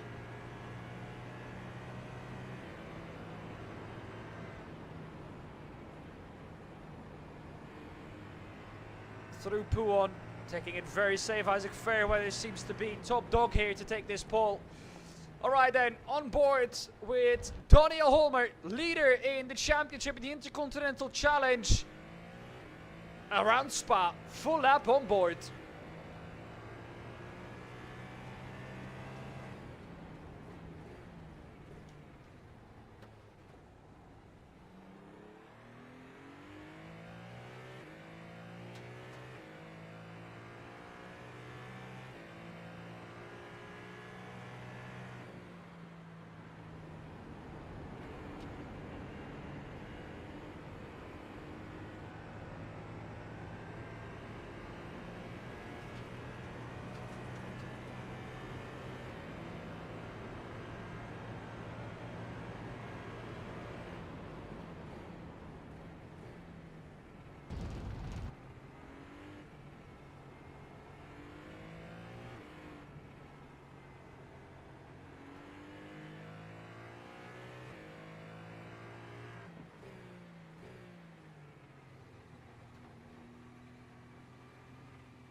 Well, that is it then. And that is qualifying done. So many drivers without a time on the board. It's crazy. Once again, though, Holmer clutches up with a second left in that session. Crosses start finish to take P6 with a lap time. 2:12 in the end is what was the pole.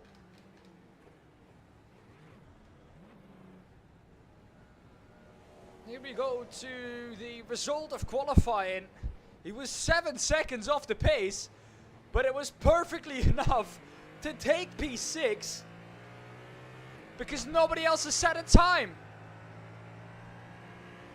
Rafael Renhoff in the end though takes pole. He's also still a contender for the win in this Intercontinental Challenge. Marius Zug in P2, Adam Mirko Bortolotti in P3, also 4.4 seconds off. Maximilian Paul in 4th, Marin Kjordanowski 5th, Holmer in 6th. Then come all the guys with no time.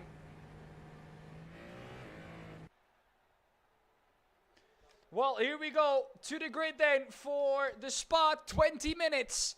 And the decider in the Intercontinental Challenge, the last race of the season for the W12. Rafael Renhoff in first, Adam Marius Zug in second, Mirko Bortolotti in third, Maximilian Paul 4th, Marin Kjordanowski 5th, Holmer in P6, Jonas Vana P7, Benedikt Hitz in P8. P9 for Andrea Frasinetti, Isaac Fairweather in P10, Christoph Oeffel P11, Markus Steffel P12, Jens Fiedler P13, P14 for Julian Rambo. P15 for Ivan Ferrari, Hugo Zasse in P16, Leon Blum in 17 and Hugo Ropp in P18. P19 for Evin Forslund, Lucas Baza P20, P21 for Christian Ablas, Stefano Pellegrino P22. P23 for Mikael Dörlinger, Ben Buhnagel P24, Philip Ugre P25 and Tim Opitz in P26. Green flag. That is green flag already. Lights are out, wheel spin for Daniel Holmer, it's a standing start. Let's see how many drivers can get through this first corner cleanly. Front of the field is through, now all rouge to go. It's so difficult to see in this spray, there's nothing to see. We're on board with Ivan Ferrari, you see nothing. There's paint on the outside, you don't want to be there. There's drivers cutting the track. They're gonna have to give that up in the form of a slowdown. But you can see nothing. Where do you brake? When do you brake? That's the question. Staying alive is the order of the day.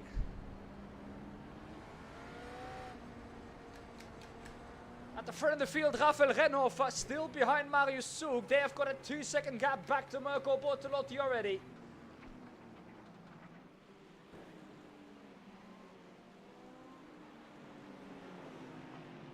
No, that's an off. Oh, another off. Multiple drivers off.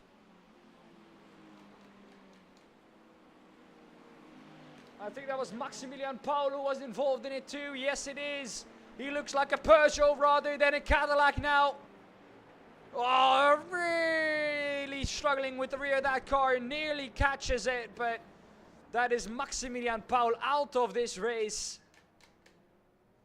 Marius Zug at the front of the field in the all blacked out Porsche. Leading the way, 6/10 ahead of Renhoff. Mirko Bortolotti 3 seconds behind in P3. Next gap is behind Jonas Vana, or ahead of Jonas Vana, who has to catch up to Frasinetti. Then it's Holmer holding up the pack behind that. They're going to go too wide into Blanchimont. It's so difficult to stay alive here, and you can see that there. Oh, there's a big pile up behind it too. Does Edwin Forslund get caught up in it? No, he doesn't, luckily for him. Hugo Ropp also in P7. The Swedes have gathered in P6, 7, 8. Edwin Forslund looked like for a moment he was caught up in that incident. So many drivers struggling with this track in the rain. Marius Souk is also one of the drivers that's struggling. He's spun at the top of Eau Rouge. That's not the rejoin you were hoping for, was it? Marius Souk, risk and reward. That's the question. It's too much risk and not much reward for Marius Souk. Daniel Holmer and Hugo Ropp now catching up. Hugo Ropp looking to the inside of Holmer. And he's going to make that pass stick. Holmer just looking to stay out of trouble here. It also looks like he doesn't quite have the pace here. He just has to stay alive. Gets the points in qualifying too. Renault also gets those points.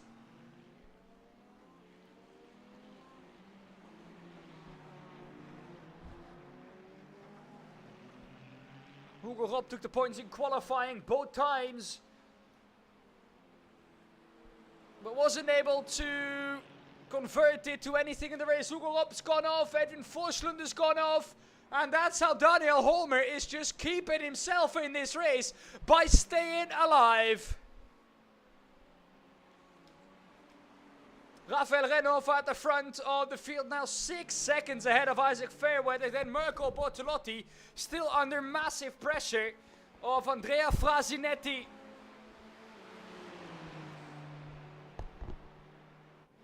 Let's go on board with Andrea Frasinetti here. Oh, you can barely see a thing behind Mirko Bortolotti.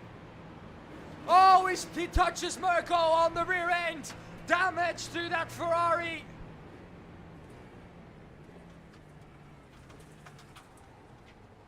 These two, not the happiest with each other, the Italians.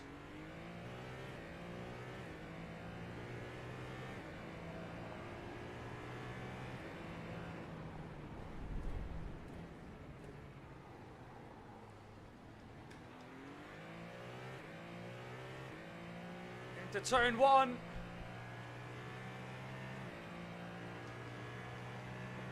You really can't see anything. Up Eau Rouge they go. It's so extremely tricky. Here's that Fairweather with a slowdown. He for sure went wide.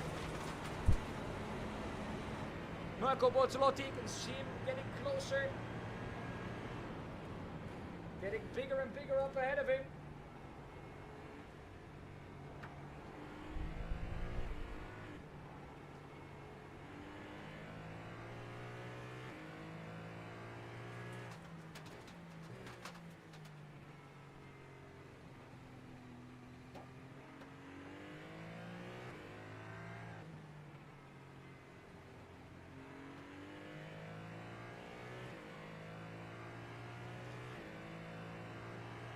To 11, 2 minutes, 11 seconds from Renault. He's far in ahead of the whole field here. Renault pulling out the gap when he needs it.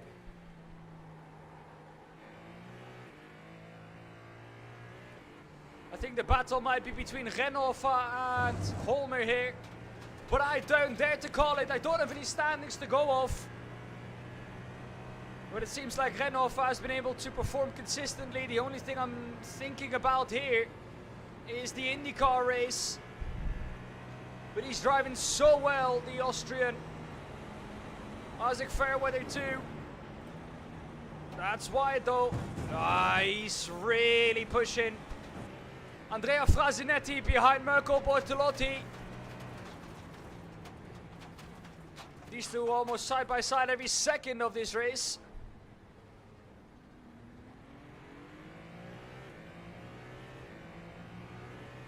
Fairweather into pit lane. He's gonna pit early.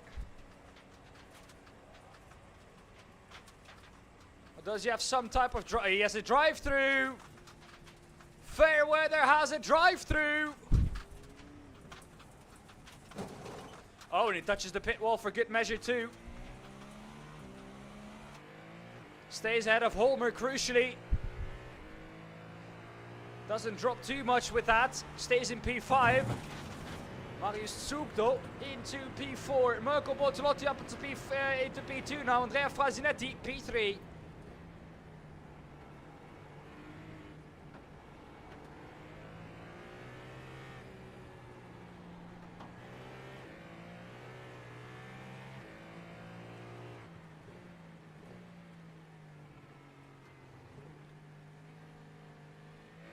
Holmer needs a top 3 here if he wants to stay ahead of Renault, I think. Oh, Marco Bortolotti's gone! Marco Bortolotti's made a mistake, something we never see! And that's a mistake when Marco Bortolotti is on his own. My oh my, what are we seeing here this evening? Drama galore. And it proves like staying alive is the order of the day again. Marco Bortolotti, a mistake by himself, something we never see.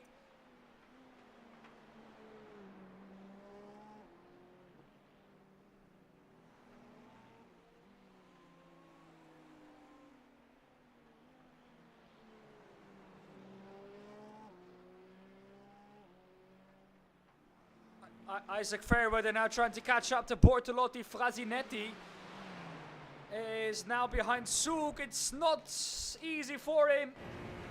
He's been struggling quite a lot here to get past cars, and he's gone in deep. He's gone in way deep. Oh my goodness, and this is going to be a long stop for Frasinetti. Here comes Bortolotti, here comes Fairweather. Oh, he also goes deep. Where's Holmer in all of this? Oh, good rejoin, I would say.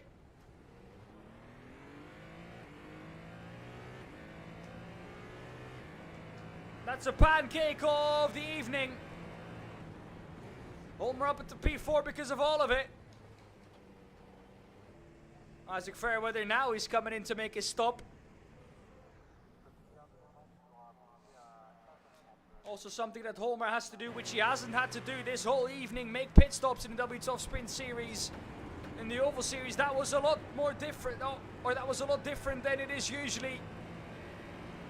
Has to make sure tires are turned off, and he puts in just enough fuel, not too much. Because every second spent in pit lane is a second too much. Renault, though, is the king of Spa. Halfway in this race, and he's leading by 17 seconds over Marius Souk. Virtue of staying clean, not making any mistakes, and just being quick.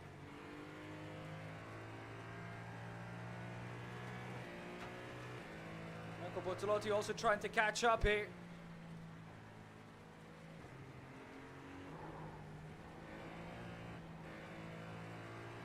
That's the gap between the two. There's a lap car in between there.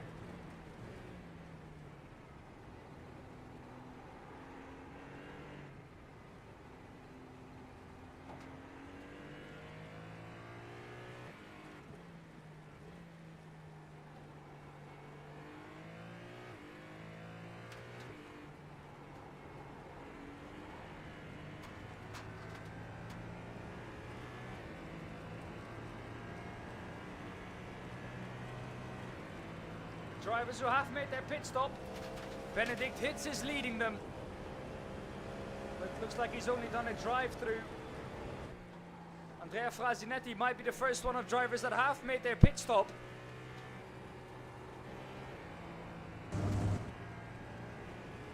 Edwin Forsen also keeping himself out there. Together with Marine Kurdanovsky, Tim Opitz, Andrea Frasinetti. Isaac Fairweather, he's come out in P12 after his pit stop. Granted, he has had quite a long one. Oh, and he's gone round again. Isaac, you've got the speed, you've just got to stay on track. Manages to, in fairness to him, spin that round on track again. Luckily that there are no cars coming. Jesus. That was Stefano Pellegrino just in front of him going off track. So many drivers struggling here to keep the car even on track. Holmer is making his pit stop. Can he come out in P5? That would be crucial. Yes, he can. Holmer comes out in P5 here. 2.7 ahead of Benedict Hitz. He just now has to make sure that nothing crazy happens up ahead of him or with himself. Renault is the king of Spa. That's one thing that's for sure. Nobody's going to beat him after the pit stops. He's 20 seconds ahead after 12 minutes of racing. He's given everyone rain driving school here. He's given everyone lessons on how to drive in the rain. And nobody can match Rafael Renhofer. Marius Tsukas tried his best to match him. He couldn't. Andrea Frazinetti, well, he could, but he isn't consistent enough. Has had his fair share of mistakes too. Mirko Bortolotti, same goes for him. Something that we usually never see is that Mirko Bortolotti doesn't have the pace. And also something we never see is that Mirko Bortolotti makes a mistake by himself. And both happened in this race. Still though, Mirko Bortolotti on the verge of taking a podium.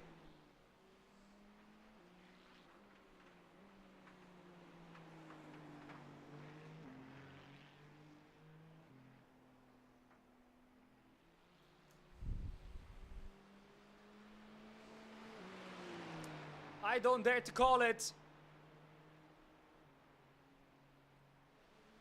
I don't know if it's Rafael Renhofer or Daniel Holmer. If Daniel Holmer can gain 2 places for the sake of me, then I can call it, because I know it's Holmer's. But I don't have the points as they stand right now with qualifying also giving points. Rafael Renhofer might get this one. Because Holmer, of course, didn't get any points at the supercars in qualifying. But Renhofer took 11 and won the race, or should have won the race.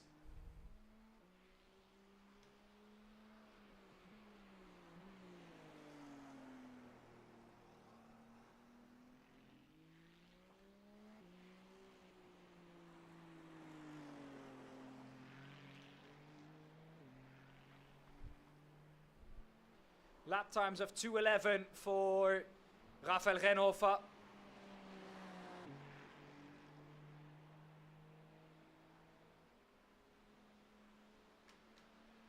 He's given everyone driving school here this evening in the rain.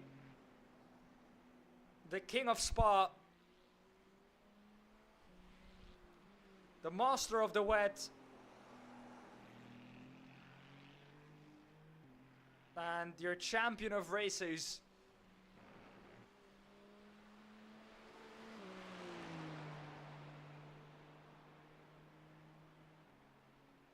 It looks like he's not only quick on loose surfaces, it looks like he's also quick on slippery surfaces.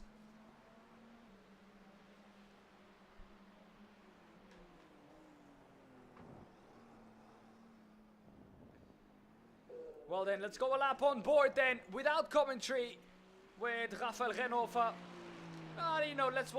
You know what, let's switch it up. Let's do with commentary. Rafael Renhofer into turn 1, breaking around the 100 mark. Taking your normal apex. Driving it out to the exit. Through Eau Rouge now. What line is he going to take here?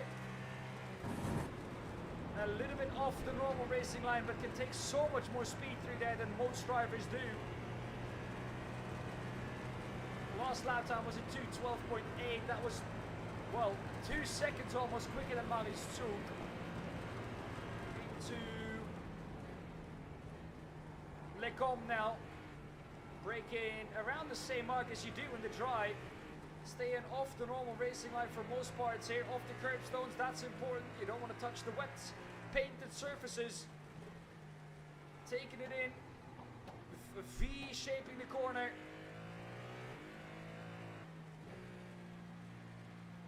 Once again, staying off the curb. Taking the exit curb though, that's a bit of a surprise to me. But knowing the quality of Rafael Renhofer, that's probably what you should do there.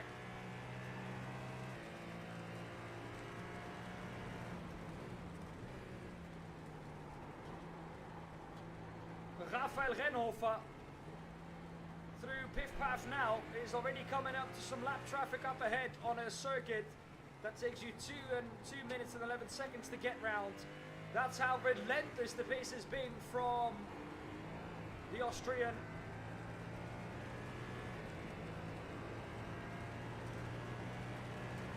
Question is, will it be 2 more laps or 1 more lap? I have a feeling it will only be 1 more after this lap.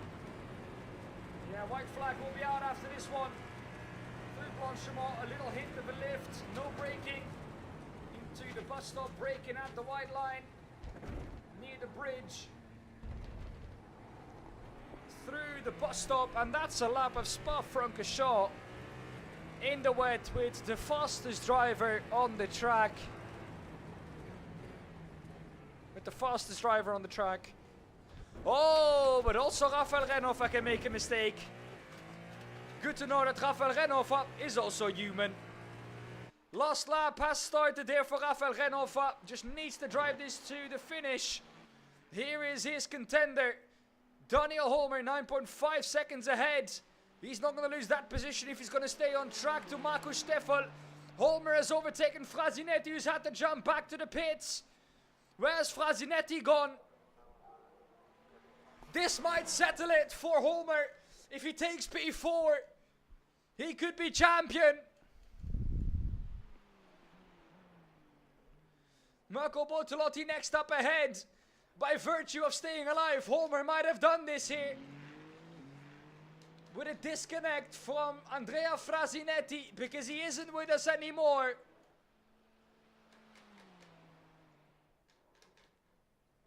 There's another crash through Blanchimont.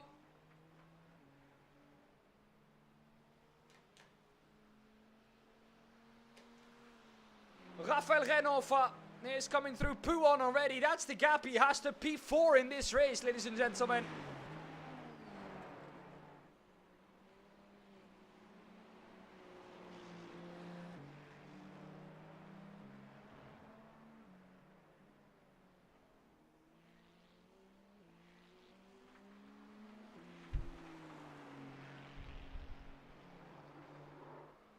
And there's another car trying to follow Rafael Rennhofer that's gone round. That's how tricky it is.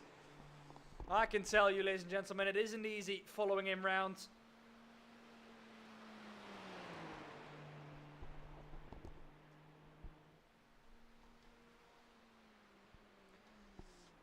It's the champion of racers. The man who's give everyone driving lessons to Dre. Rafael Rennhofer wins! But we have to wait for Holmer to come across the line to know if it's enough for him to take the championship. Marius Souk in second with an off moment. It looked like for a long time he was going to challenge Rennhofer. And he did, but he spun at the top of Eau Rouge and it never really was a race after. He takes P2. Mirko Bortolotti still has to go through Blanchimont. Does that successfully for one last time. Into the bus stop. He's going to complete the podium. Daniel Holmer also has to go through Blanchimont one final time.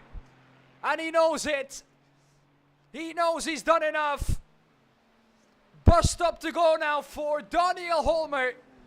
And the man who we thought could only do it in the rallycross has done it in all different types of continents and cars. Daniel Holmer is your Intercontinental Challenge champion of 2024.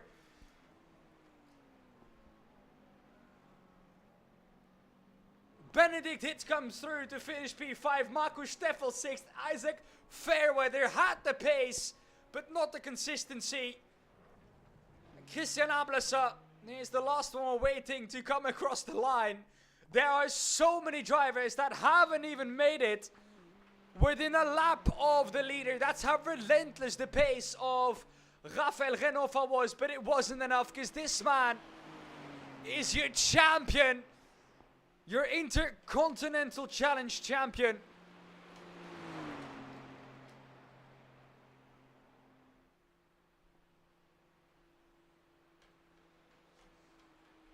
My oh my, Daniel Holmer has done it.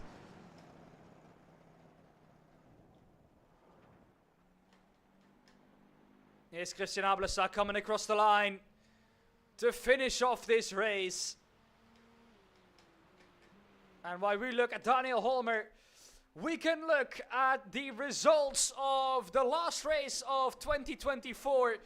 Rafael Renofa wins ahead of Marius Zug in P2, Mirko Bortolotti in P3, and your champion of the Intercontinental Challenge, Daniel Holmer, by virtue of staying alive and not only pace, but surviving too, will take the championship home in P4. Benedict Hitz in P5, Marco Steffel in 6th, Isaac Fairweather in 7th, Christian Ablasa in 8th, Marinka Jordanowski in 9th, and Jens Fiedler in 10th. P11 for Leon Blum, Andrea Frasinetti in P12, Tim Opitz in P13, Edwin Forslund in 14th, Philippe Grin 19th. And the drivers not taking any points home: Stefano Pellegrino, Hugo Zasse, Maximilian Paul, Christoph Oeffel, Lucas Baza, Hugo Rob, Mikael Döllinger, Julien Rambo, Jonas Vana, Ben Bühnagel, and Ivan Ferrari. That is your 26 finishers of this evening. Let's see if we have anyone to talk to. And I know we've got someone to talk to. He's into our chat. It's Daniel Holmer, your Intercontinental Challenge champion of 2024. Boy, that must feel good, Daniel. Yeah. Was this in any shape or form expected once you started this evening? No. I hate Spa. No, I don't hate Spa. I like Spa. But I hate Spa in the rain, and I hate the GTP in the rain. Oh, Well, first time ever in a GTP car in rain. and it's a P4 for you in the W12 Sprint Series. Yeah. Oh, fuck me. Oh, sorry. Well, it took a lot out of him. That's what you can hear, Daniel Holmer. Yeah. What were the nerves like on those last couple of laps? To keep the car on the track. It was... it wanted to kill me every corner. Well, I have no comments. Daniel Holmer is a bit speechless after taking the Intercontinental Championship. Yeah, Oh, the underdog. indeed, very much. What was your I rating again, Daniel? 2.1. 2.1k. That's, if that isn't the confirmation, ladies and gentlemen, that I race or that I rating is just a number and that you need more than just speed to win a championship, then I don't know what is. Daniel, you've now won the Intercontinental Challenge Championship. How are you going to celebrate this? Knowing you're Swedish, there's probably going to be a lot of drinks involved. Yeah. But it's work tomorrow. Yes, I was going to say it's midweek, so it's a bit difficult to celebrate that. You're ending 2024 with a bang, though. Does it feel good to end off 2024 with a championship win? Yeah, of course. It's nice to win something once. Yeah, I'm happy. I have no words. Well, Daniel, it's been a pleasure seeing you survive through all the crashes and incidents we've had this evening. Once again, one final time, congratulations. Thank you, Dan. Your Intercontinental Challenge Championship. Is there anyone you want to shout out before we leave the booth? Of course, my teams, Team Race Sweden, Musa Racing, for giving me the opportunity to try some stuff out that really helped today. And of course, all my teammates. Well, Daniel, thank you very much and congratulations. Thank you. That was Daniel Holmer, your Intercontinental Challenge champion. That must sound good for him to hear. And that's it for 2024 as well for the W12 Sprint Series and the W12 Intercontinental Challenge and Race of Champions. It's been a pleasure to have done the commentary for you in 2024. I hope to see more of you in 2025 when the W12 Sprint Series continues with season number 8. Until then, stay safe. Have a very happy or Merry Christmas, a Happy New Year. Make sure to keep all your 10 fingers during New Year's. Don't do anything stupid. And I'll see all of you in 2025. Good night.